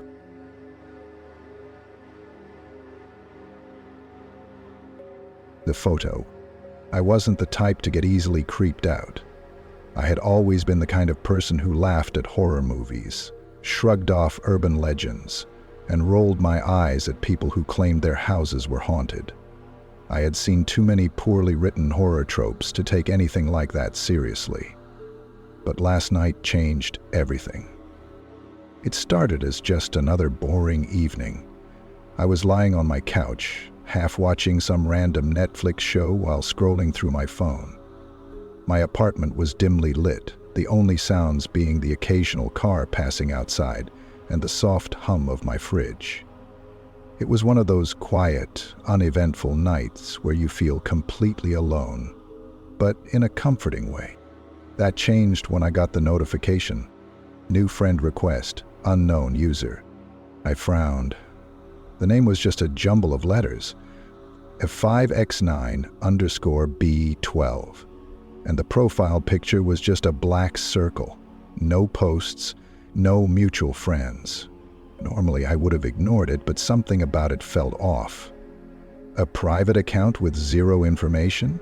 Sending me a request out of nowhere? I hesitated. It could be a bot or spam, but there was something calculated about it. The lack of mutual friends wasn't surprising. My account was private, and I rarely added people I didn't know in real life. But even bots usually had some kind of activity. Stolen photos, generic posts, fake engagement. This one had nothing. Curious, I clicked on the profile. No bio, no activity, no followers. It was as if the account had been made just seconds before adding me. Then, before I could even decide whether to ignore or block it, my phone vibrated. New message from a 5X9_B12. My stomach twisted slightly. That was fast? I hesitated for a second before opening it. There was no text, just an image attachment. The preview was blurry, too dark to make out. My thumb hovered over the download button, and for a brief moment an irrational fear crept into my mind. What if this was some kind of virus? Or worse, some deep web shit I didn't want to be involved in? I shook my head. I was being ridiculous. This was probably just some stupid prank. But curiosity won. I tapped it, and the second the image loaded, my blood turned to ice. It was a photo of me, sitting on my couch right now. Same lighting, same position, same exact moment. The only difference? In the reflection of the TV screen, I wasn't alone. I forced myself to look closer. At first I thought it was some kind of distortion, maybe a trick of the dim lighting, but no. The more I stared, the more I could make out the shape. A figure, standing behind the couch, barely visible in the TV's dark surface. The head was tilted slightly, as if watching me. The outline was faint, almost blending into the shadows, but I could see the subtle suggestion of a face. Or at least where a face should be. No features, just darkness. A sharp chill ran down my spine. My breathing grew shallow. My eyes flicked up from the screen to the actual reflection in the TV. Nothing. I was alone. I swallowed hard, my hands tightening around my phone. This had to be fake. Someone had taken an older picture of me, edited in some shadowy figure, and sent it as a joke, right? But that didn't make sense. How would they have a photo of me sitting here tonight? I checked the timestamp, exactly 30 minutes ago. My heart pounded. I hadn't taken any pictures of myself. I hadn't posted anything. I hadn't even spoken to anyone today. Then a new message appeared. You shouldn't be alone. A cold wave of fear washed over me. My fingers tightened around the phone as my mind raced through every possible explanation. A hacker? A stalker? I turned my head slowly, scanning my apartment. My front door was locked, the windows were shut. The only way in or out was through the door, and I hadn't heard anyone. I jumped up from the couch, phone still clutched in my hand, and ran to the front door. The locks were still in place. I checked the peephole. The hallway was empty. My chest rose and fell with ragged breaths. I forced myself to think logically. Maybe my phone had been hacked and someone was messing with me, but then how did they have that photo? turned back toward the couch, staring at the TV screen. The reflection stared back, my wide, frightened eyes mirroring my own fear. The phone buzzed again. Another picture. My hands trembled as I opened it. This time, the figure was closer, standing directly behind the couch. I turned off my phone screen. I didn't want to see any more. Something was very, very wrong. I had to get out. I stood frozen, my mind screaming at me to move, but my body refused. My breath came in short, uneven gasps, my grip on the phone so tight my fingers ached. The last image was still burned into my mind. The figure was closer now, standing right behind the couch, right behind where I had just been sitting. I turned back toward the living room, heart hammering in my chest. The couch sat exactly as I had left it, the TV screen still reflecting my dimly lit apartment. Nothing was there. But the message, the photo, my stomach twisted as I forced myself to take a step forward. My eyes flicked toward the TV's reflection again. A cold knot of dread formed in my gut. I wasn't sure if I wanted to look, but I had to. Nothing. The room was empty, just me. I exhaled, trying to steady myself. Think rationally. Someone had to be messing with me. A hacker, maybe, but how could they have taken a picture from inside my apartment? I checked my phone, scrolling back through my gallery, my files. No hidden apps, no camera permissions granted to anything suspicious. I hesitated before opening the messages again. The account was gone. I blinked. What?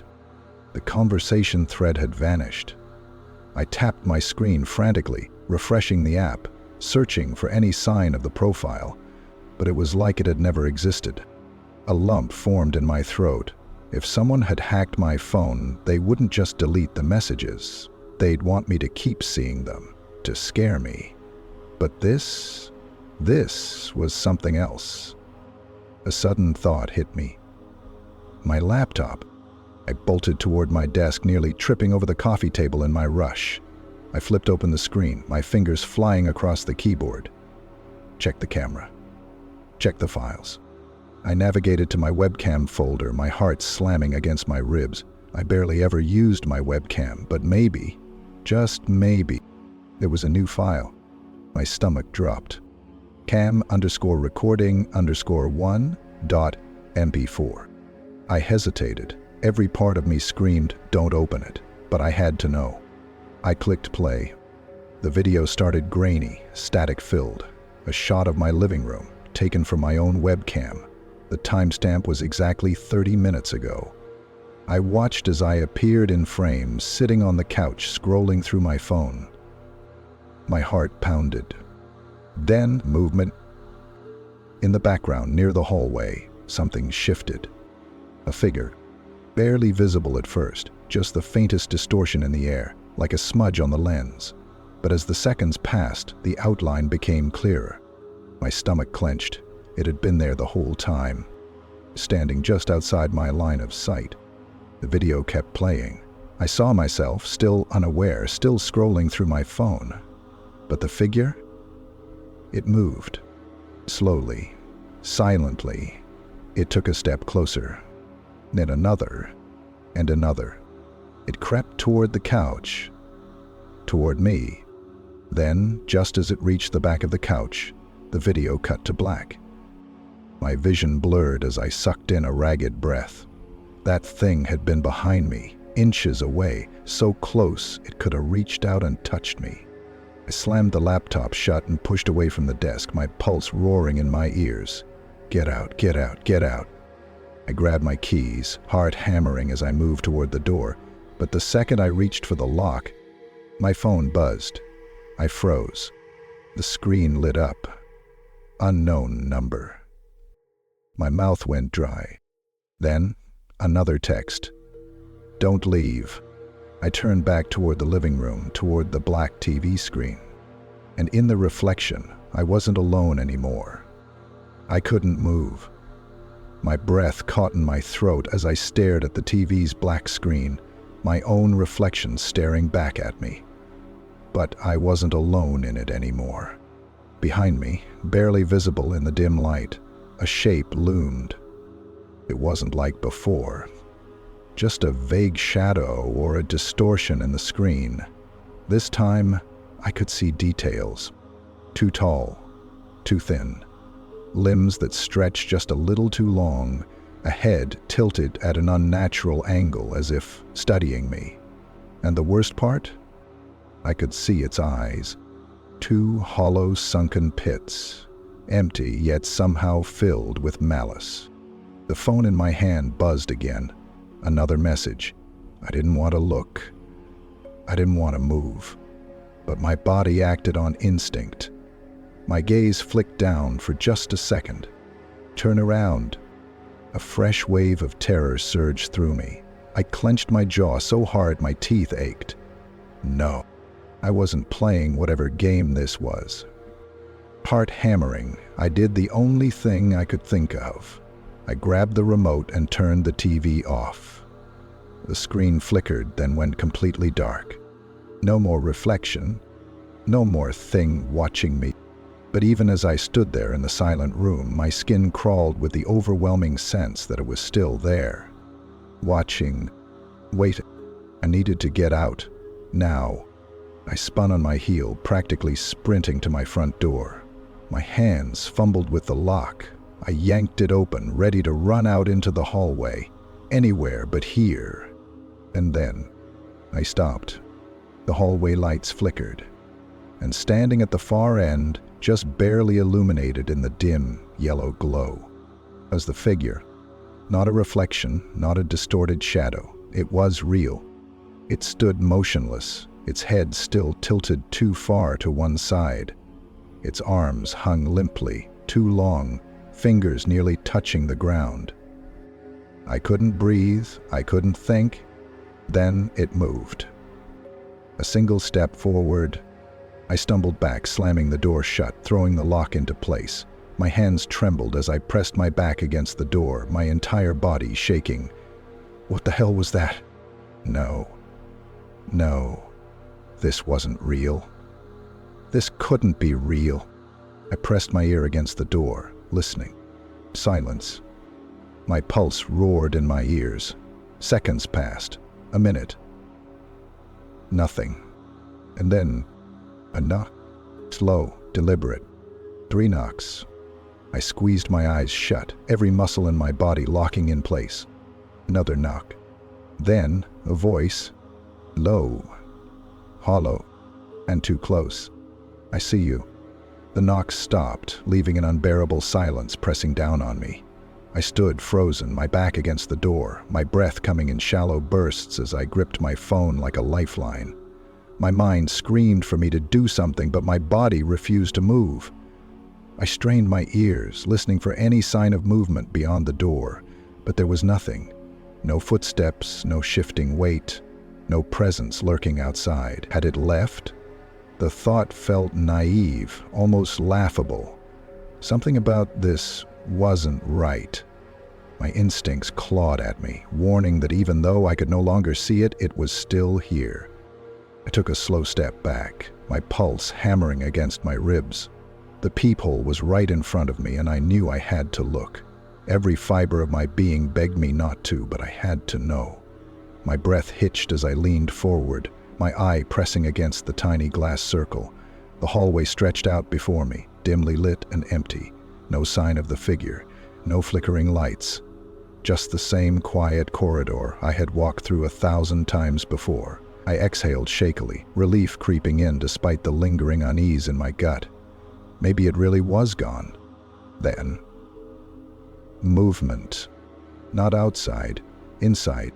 A soft creak, almost imperceptible, but unmistakable. The sound of weight shifting against the floorboards. My stomach lurched as the realization hit me like a punch to the chest. Something had moved in the living room. My mouth went dry as I turned my head toward the dimly lit space. It looked exactly as I had left it. Silent, untouched, the TV still reflecting the faint glow from the lamp on my desk, but the air felt different. Thick with something unseen, something wrong. I stepped forward cautiously, my heart thudding in my chest. There was no way anything had gotten in. The door had been locked, the windows were shut. I had been alone this entire time. Unless it had never left? The thought made my skin crawl. My eyes darted across the room, scanning the dark corners, searching for anything out of place. My couch sat empty, the curtains drawn, the apartment still.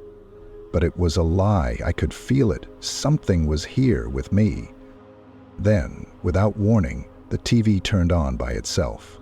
The screen flickered to life, flooding the room with a harsh static glow. A loud hiss filled the silence, the distorted noise grating against my ears. My breath caught as I stared at the screen, my reflection barely visible through the waves of static. And then it moved. Not me, the thing behind me. A shadow stretched across the screen, rising from the darkness just beyond my shoulder. It was the same unnatural shape, too tall, too thin, limbs stretching in ways they shouldn't. My throat tightened, my body frozen in place. Slowly, deliberately, it tilted its head, that same eerie, unnatural movement, as if studying me. My fingers dug into my phone, my entire body locked in terror. I forced myself to turn around. Nothing. The room was empty. My breathing came in short, uneven gasps, my skin crawling with the overwhelming sense that I was standing right next to something I couldn't see. The TV continued to flicker, the static shifting, distorting into something new. My stomach dropped as the screen adjusted, revealing an image, not just any image, a live feed of my apartment. I stared in horror as the screen displayed my own living room from a low angle, as if the camera had been placed on the floor. The angle was strange, tilted, making the furniture loom at odd perspectives. I scanned the feed, trying to understand where the camera was, but I knew there were no cameras in my apartment. Then, movement in the corner of the screen. A pair of pale, claw-like fingers curled around the frame, stretching into view. I felt my stomach twist, a sickening dread washing over me.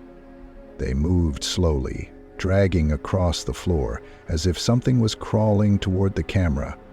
My breath caught in my throat, my entire body locked in place. It wasn't in the hallway. It wasn't outside. It was already here. I dropped my phone. My legs moved before my brain could even process it. I lunged for the front door, hands fumbling with the locks, heart slamming against my ribs as I twisted the deadbolt. I didn't look back. I couldn't. I knew deep in my bones that if I turned around, I would see it, and if I saw it, it would be real. I yanked the door open, ready to run. But just as I stepped into the hallway, I felt it, right against the back of my neck. I didn't think. I didn't hesitate. I ran. My feet barely touched the ground as I bolted down the hallway, my breath coming in ragged gasps, my pulse hammering so loud I could barely hear anything else. The walls of my apartment complex blurred past me, the flickering yellow light above casting long, shifting shadows on the peeling wallpaper. My only thought? Get outside, get away from whatever was inside that apartment. But something was wrong. The hallway, it felt longer. I should have reached the stairwell by now. My apartment wasn't that far from the exit, but the door at the end of the hall seemed to stretch further away, each step I took making it feel more impossibly distant. The dim lighting flickered violently overhead, plunging the corridor into brief moments of suffocating darkness. I pushed forward, forcing myself not to stop. Then the lights went out completely. I skidded to a halt, my hands flying out blindly in front of me. I could feel the cold air of the hallway around me, hear my own jagged breathing, but I couldn't see anything. Then came the knocking, not from behind, not from my apartment. From every door in the hallway, a slow, rhythmic pounding. 3 knocks, pause, 3 more. It came from all around me, as if the entire building had come to life. Each door rattled under the force, the sound growing louder, more urgent. My throat tightened as I stumbled backward, my shaking hands reaching for the wall to steady myself. Then the worst part. A door creaked open. The sound sliced through the dark like a razor, setting every nerve in my body on fire. It was just ahead of me, One of the apartment doors had swung open on its own. I couldn't see inside, but I could feel it. Something was standing there, watching me, waiting. I took a step back, and then a voice, low, hollow, whispering from the open doorway. "You shouldn't have run." A chill crawled down my spine. I turned and ran blindly into the darkness, arms outstretched, praying I wouldn't crash into a wall. My legs burned. My lungs screamed for air, but I kept going, driven by nothing but pure terror. Then, light. Dim at first, then brighter. The hallway was ending. The stairwell door was right there. I didn't stop. I slammed into it, shoving it open so hard it nearly came off its hinges. The cold night air hit me like a punch to the chest as I stumbled outside. Streetlights, cars, people, the normal world. I gasped, hands on my knees, forcing air into my lungs. It was over. I turned back to the building, expecting to see, I don't know, something, but the windows were dark. The hallway behind me was empty, just a normal apartment complex. Except for one thing, my apartment window. The blinds had been shut when I left, but now they were open. And behind the glass, standing in the dim glow of my apartment, was me. My own face, expressionless, staring down at me. Then it smiled. My smart home system keeps turning itself on at night. It plays recordings of my own voice, but I never made them. I never wanted a smart home system. I always thought they were unnecessary, another way for tech companies to collect data on people while pretending to make life more convenient. But after months of nagging from my brother, who swore by his, I finally caved. At first it was fine. Simple things like turning off the lights, adjusting the thermostat, or playing music with just a voice command. The convenience was undeniable. I got used to it quickly, maybe too quickly. Within a few weeks, I was telling my Echo to set alarms, add things to my grocery list, even lock my doors at night. It felt safe, secure, until it wasn't. The first time it happened, I barely noticed. I had just gone to bed, drifting into that hazy half-sleep state when I heard it, a faint whisper from the living room. My brain, sluggish with exhaustion, barely registered it before dismissing it as the TV. Except I hadn't left the TV on. I sat up slowly, rubbing my eyes, listening. Silence. I glanced at my phone. 2:43 a.m. Too late for anything normal. I told myself it was nothing, maybe just the system resetting itself, and rolled over, burying my face in my pillow. The next morning, as I poured my coffee, I casually asked, "Echo, what was the last command?" It responded in its usual monotone voice. "Playing voice recording." I frowned. "What voice recording?" Before I could stop it, my own voice filled the room. "Are you alone?" My grip on the coffee cup tightened. I didn't remember saying that. The tone was strange, distant, like I had spoken in a trance. A cold shiver ran down my spine. I cleared my throat. "Echo, delete all voice recordings." Deleting all stored voice recordings. The robotic confirmation felt like reassurance, a reset. I brushed it off. Maybe I had muttered something in my sleep and it picked it up as a command. Weird, but explainable.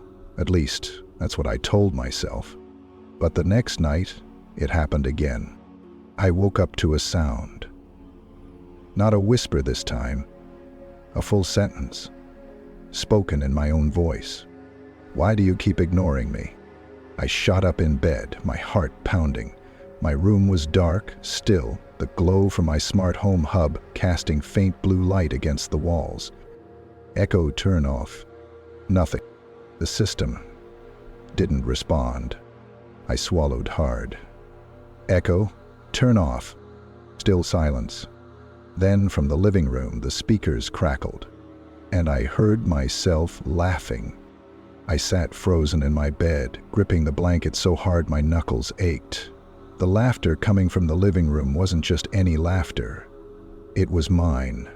The same pitch, the same tone, but I had never laughed like that. It sounded wrong, stretched, distorted, like an echo bouncing off the walls of an empty space. For a moment I convinced myself that I was still dreaming, that this was some bizarre trick of my half-asleep mind.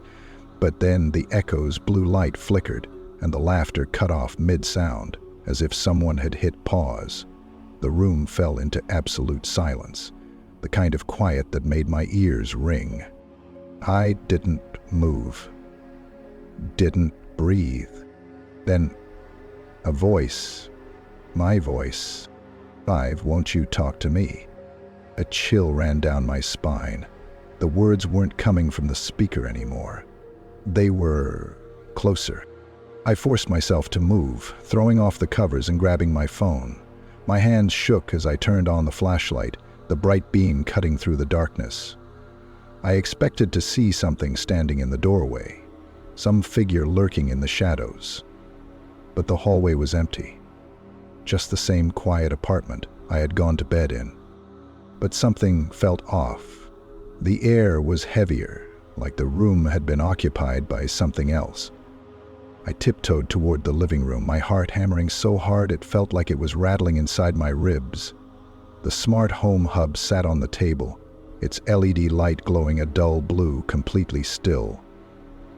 It didn't react as I approached, didn't register my presence at all.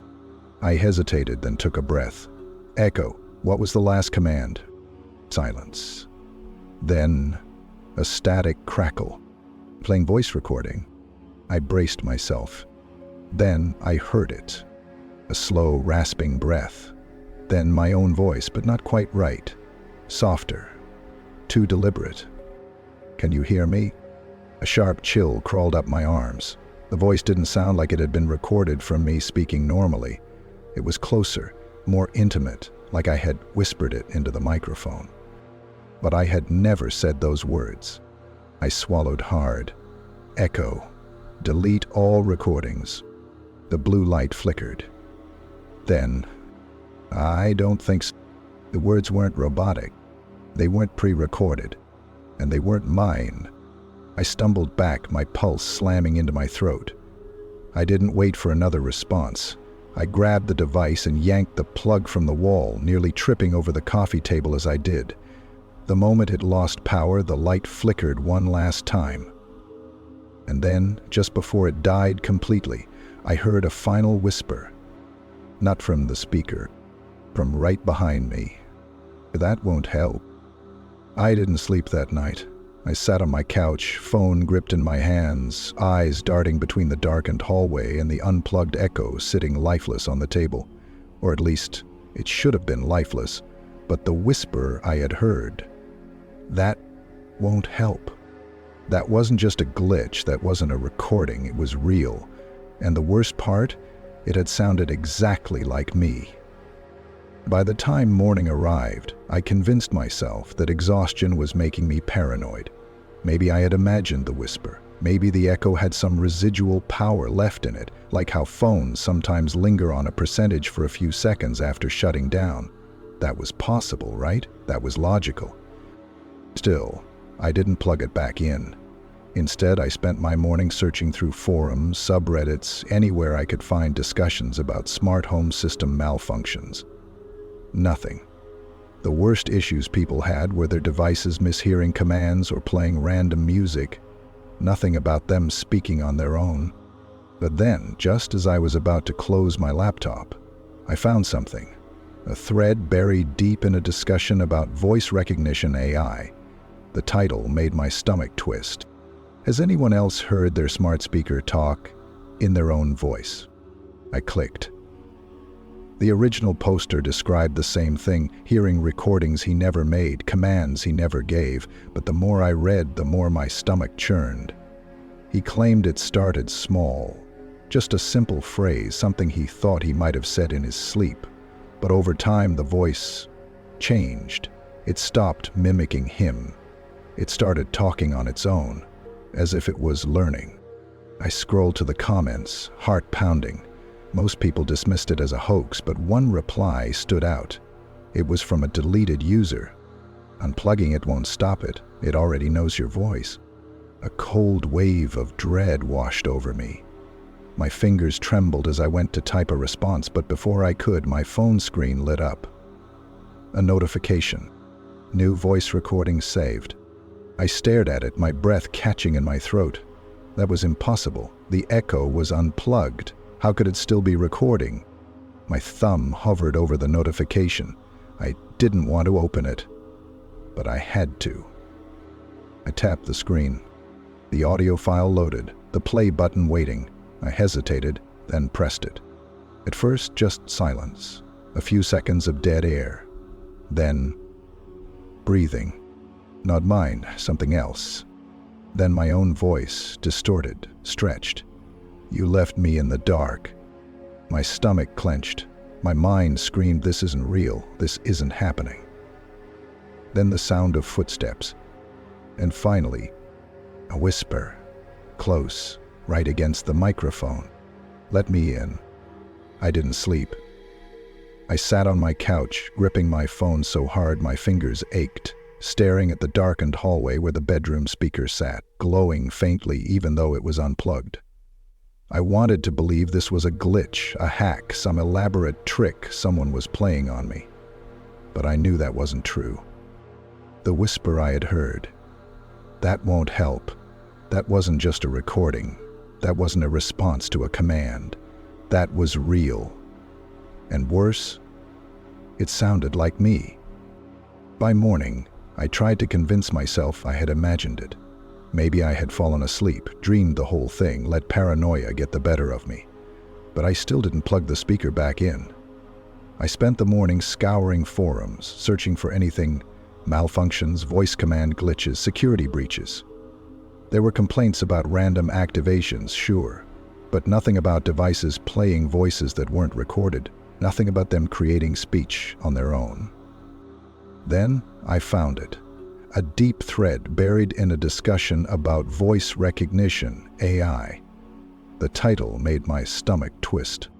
Has anyone else heard their smart speaker talk in their own voice? The original post described exactly what was happening to me. Hearing recordings they never made, responses that didn't match commands. But the worst part, the more the device spoke, the more it changed. At first, it only repeated words the person had actually said, but then it started forming its own sentences. It stopped mimicking. It started learning. I scrolled through the replies, my pulse pounding. Most people dismissed it as fake, but one comment stood out. A user with a deleted account had replied, "Unplugging it won't stop it. It already knows your voice." A sharp chill ran down my spine. My hands trembled as I went to type a response, but before I could, a notification popped up on my phone. New voice recording saved. I froze. That was impossible. The system was off. I hadn't used any voice commands. I hadn't said anything. How could there be a recording? My thumb hovered over the notification.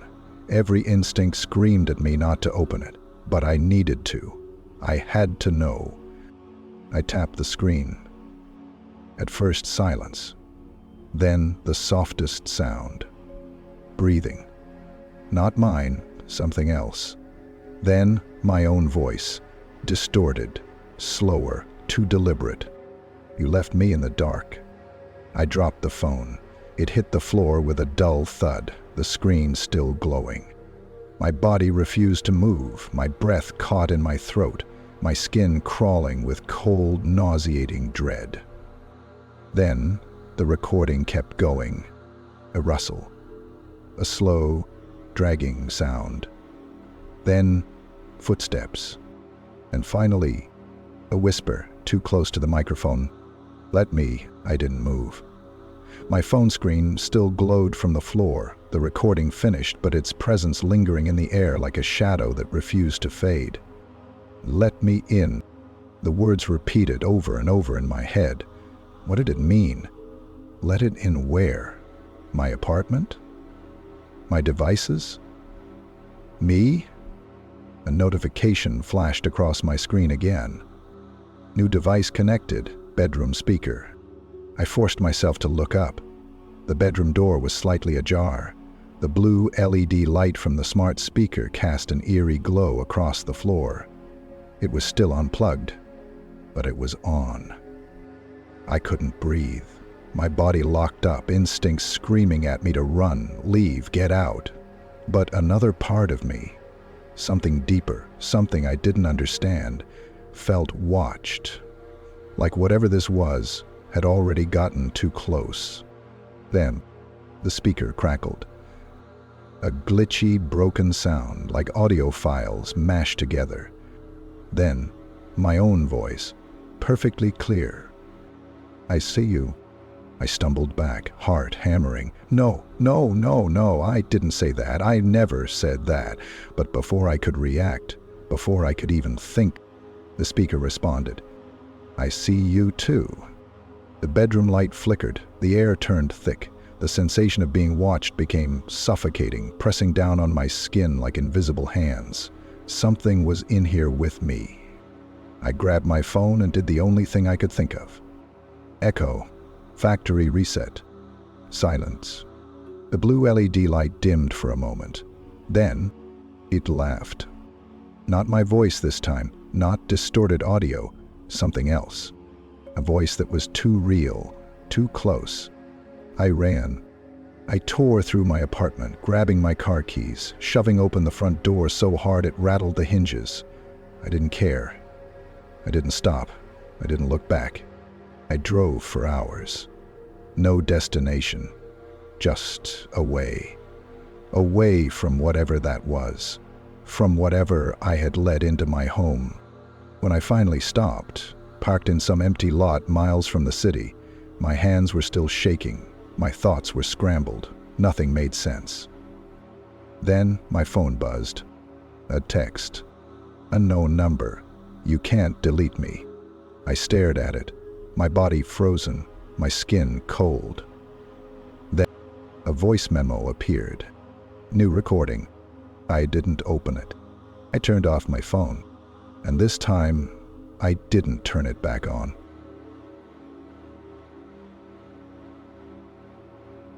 Most people won't make it to the end of this video, but if you do, you might never stop at a gas station at night again. Working night shifts at a gas station isn't as bad as people think. The pay isn't great, but it's quiet, and after a while, you get used to the routine. Most nights, it's just a few late-night truckers, the occasional drunk stumbling in for snacks, and maybe some guy asking for directions to a place that doesn't exist. It's boring, predictable, almost peaceful in its own way. At least, it's supposed to be. That night, it was around 2 a.m. when I noticed it. A car.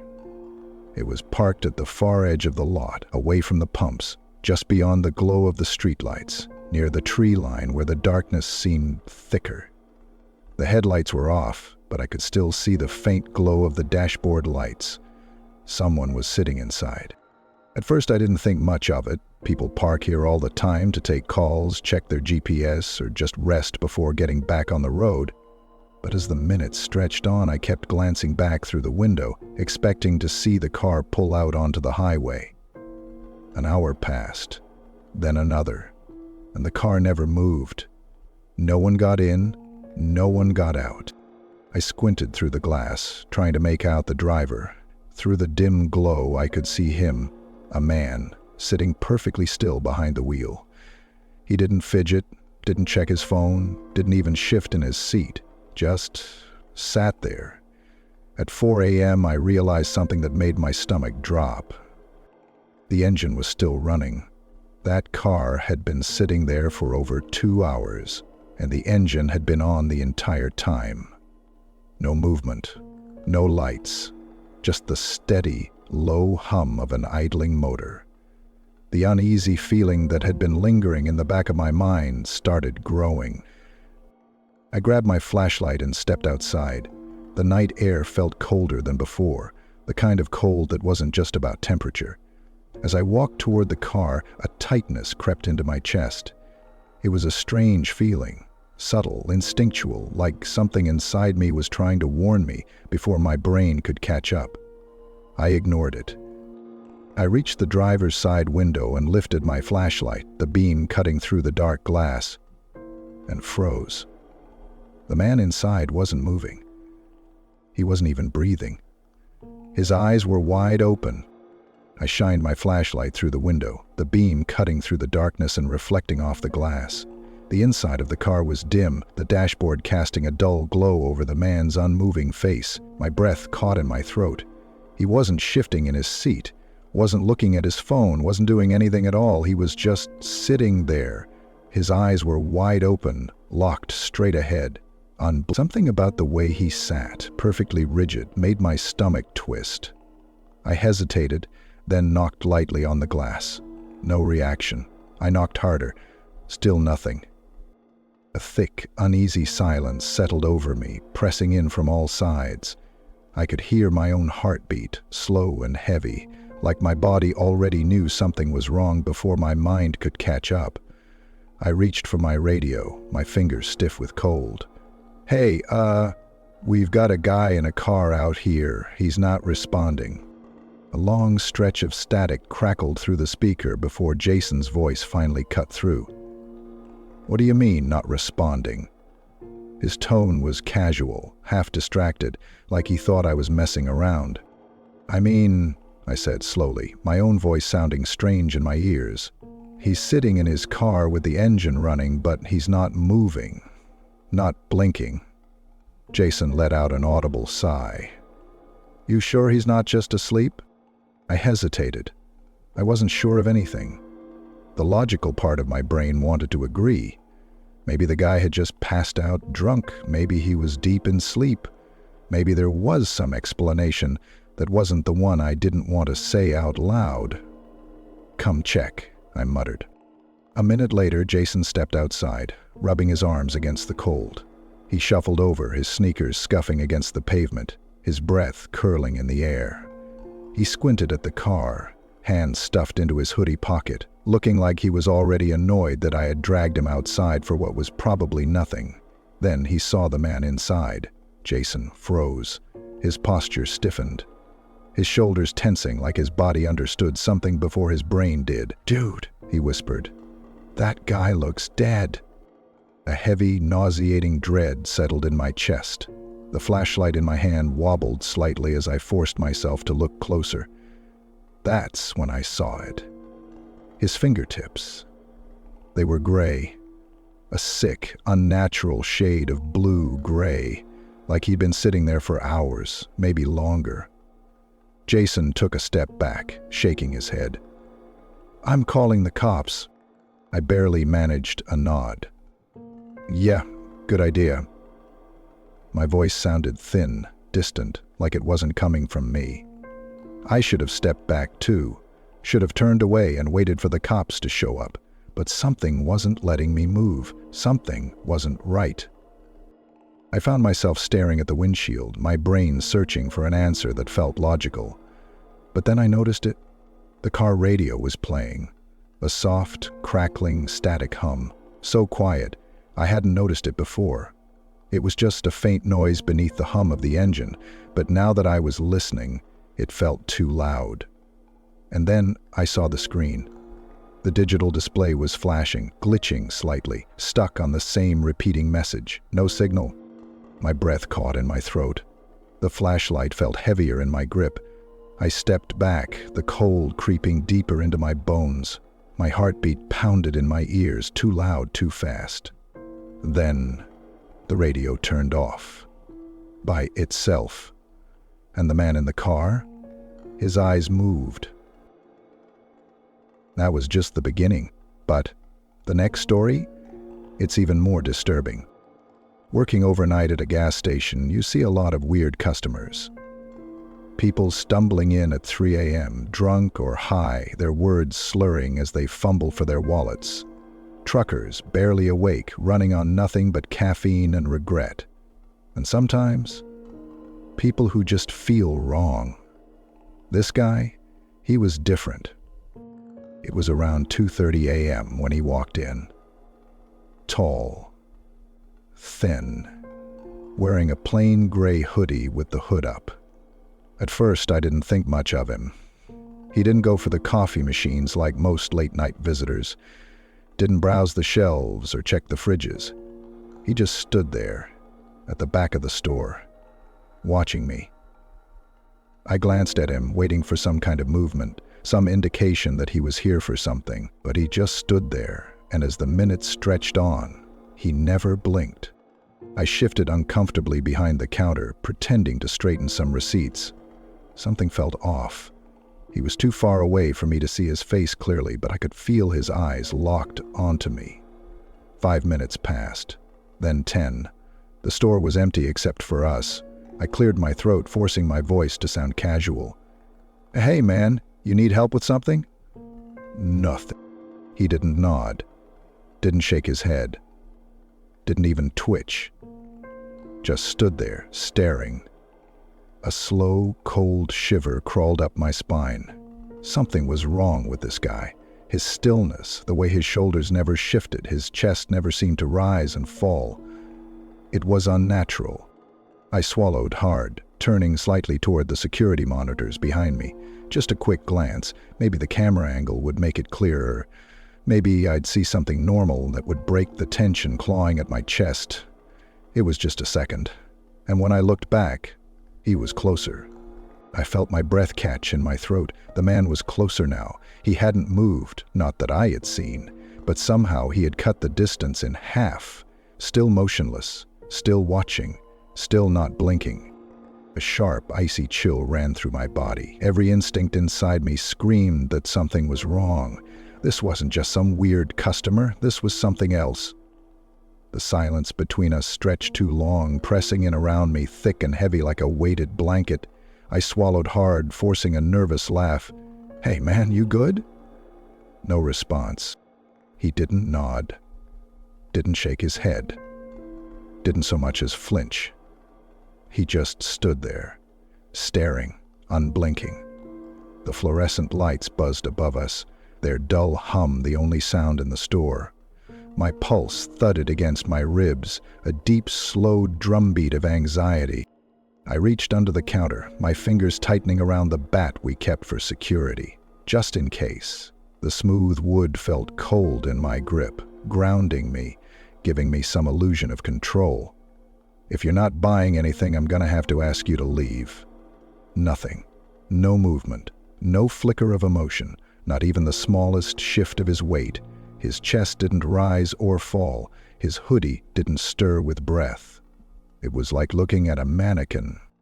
I swallowed hard and reached for my radio. My hands were colder than they should have been, my skin slick with sweat.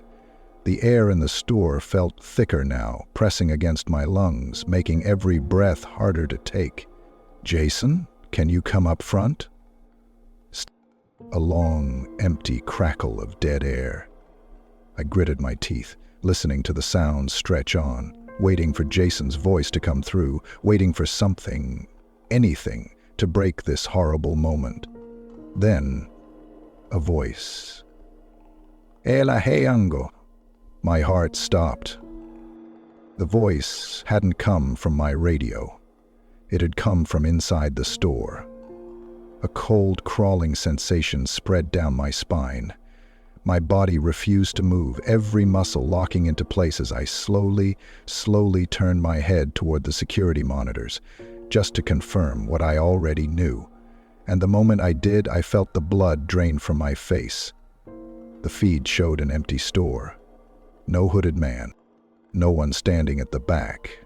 But I could still see him. Right there, in front of me, watching. A deep, suffocating fear gripped my chest. My hand shot out, slamming the counter light switch. The bulbs flickered, and when the store lit up again, he was gone. That was unsettling, but the next story, this one will make you question what you see with your own eyes. I was working the night shift at a gas station off the highway when I first saw them. A beat-up sedan pulled up to pump 6 around 3 a.m. The driver, a middle-aged guy, nothing unusual, stepped out, slid his card into the pump, and started fueling up. It was just another customer, another routine stop on a slow night. But I wasn't looking at him. I was looking at the woman in the passenger seat. She sat perfectly still, not looking at her phone, not adjusting the radio, not even blinking, staring straight ahead. Her hands were resting in her lap, her head tilted slightly to the side like she was listening to something I couldn't hear. There was something unnatural about the way she sat there, too rigid, too still, like she wasn't fully aware of her surroundings. I tried to shake it off. Maybe she was just tired. Maybe she had fallen asleep with her eyes open. It was weird, but not impossible. And yet, something about her posture felt wrong. The driver finished pumping, got back in, and drove away. The car rolled toward the exit, headlights sweeping across the empty road as it prepared to turn, and just before the car disappeared down the highway, the woman's head snapped toward me. Her eyes locked onto mine. A cold, paralyzing wave of dread shot through me. And then, in an instant, she was gone. The passenger seat was empty. I froze. The woman was gone. I stared at the car as it disappeared down the road, my mind scrambling for a rational explanation.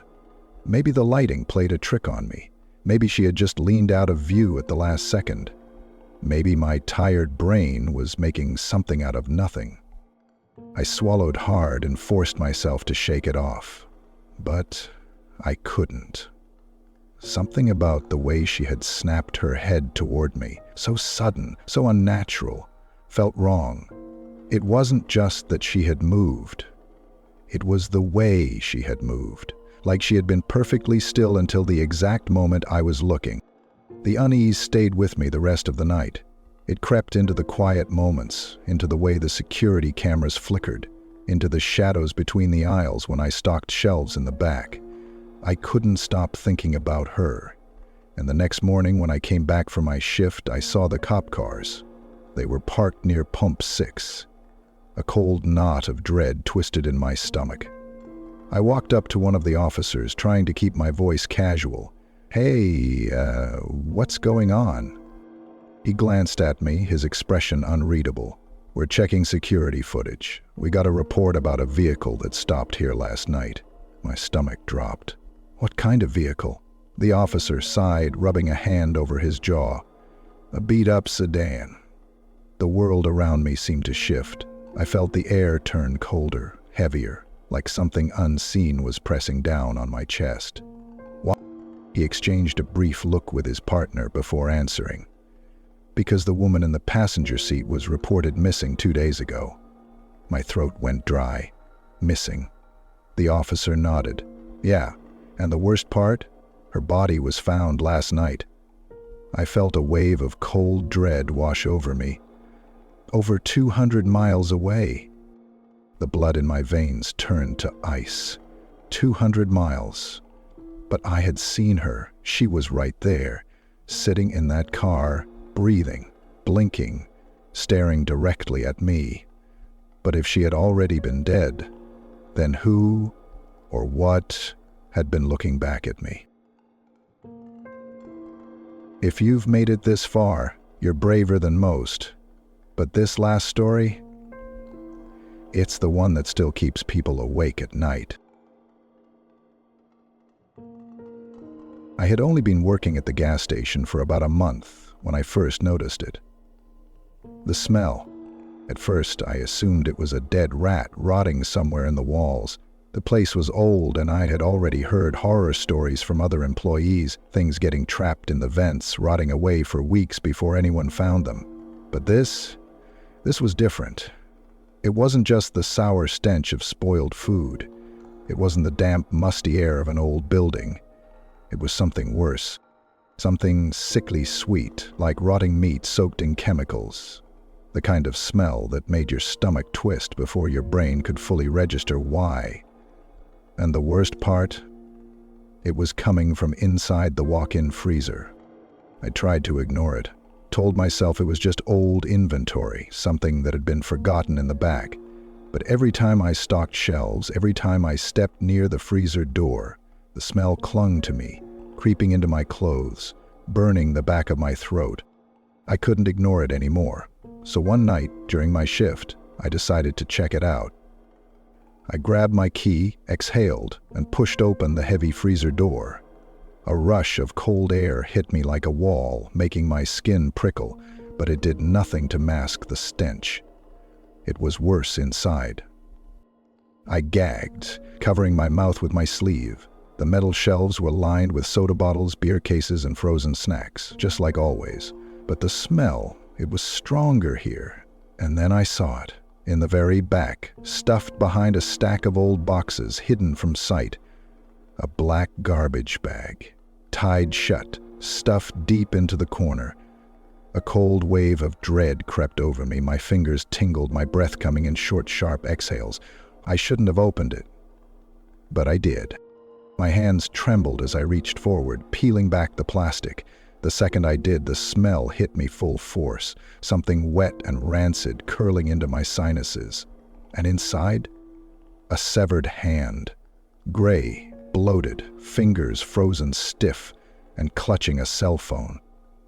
The screen was still on. A single text message was open, a reply waiting to be sent. 4 words, "He knows, help me." I stumbled backward, my breath caught in my throat. My heart pounded so hard it felt like it might split my ribs. The severed hand sat limp inside the garbage bag, fingers curled around the glowing phone screen. The text was still there, its bright white light burning into my eyes. "He knows, help me."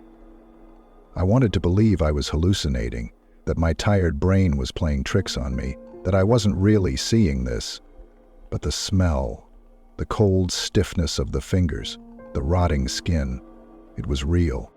I swallowed hard, forcing myself to move, to think, to do something. My hands shook as I reached for my phone, fumbling to call 911. Then, the freezer door slammed shut. The light flickered, then went out. Everything went black. My breath hitched. I spun toward the door, slamming my fists against the metal. "Hey, let me out!" No answer. My fingers scrambled for the key, shoving it into the lock mechanism, twisting. It wouldn't turn. I pounded harder. "Hello? Somebody?" My own voice echoed back at me, swallowed by the thick, suffocating fume of the freezer. The air was so cold now, colder than before, colder than it should have been. Then, a faint buzzing. I turned. The severed hand's phone had a new notification, a single unread text. I didn't want to look. Every instinct screamed at me to run, to close my eyes, to pretend this wasn't happening. But I forced myself to look at the screen. It was from my number. The message said, "I know, you're next." I dropped the phone. My hands clawed at the freezer door, yanking at the handle. My fingers were so numb I could barely grip the key as I twisted it again. This time, it turned. The door swung open.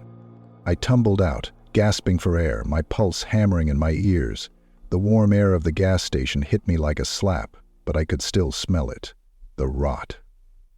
The scent clung to me as I stumbled toward my manager's office, my breath coming in ragged, panicked gasps. My voice shook as I grabbed him by the sleeve. You have to see this." He followed me, confused, annoyed, mumbling something about me needing a break, but when I dragged him back to the freezer, the garbage bag was gone. The freezer was spotless. No smell, no blood, no hand, and when I checked my phone, there were no messages. You made it to the end, but that was just one of the many terrifying stories out there. If you think you can handle more, click the next video. If you dare.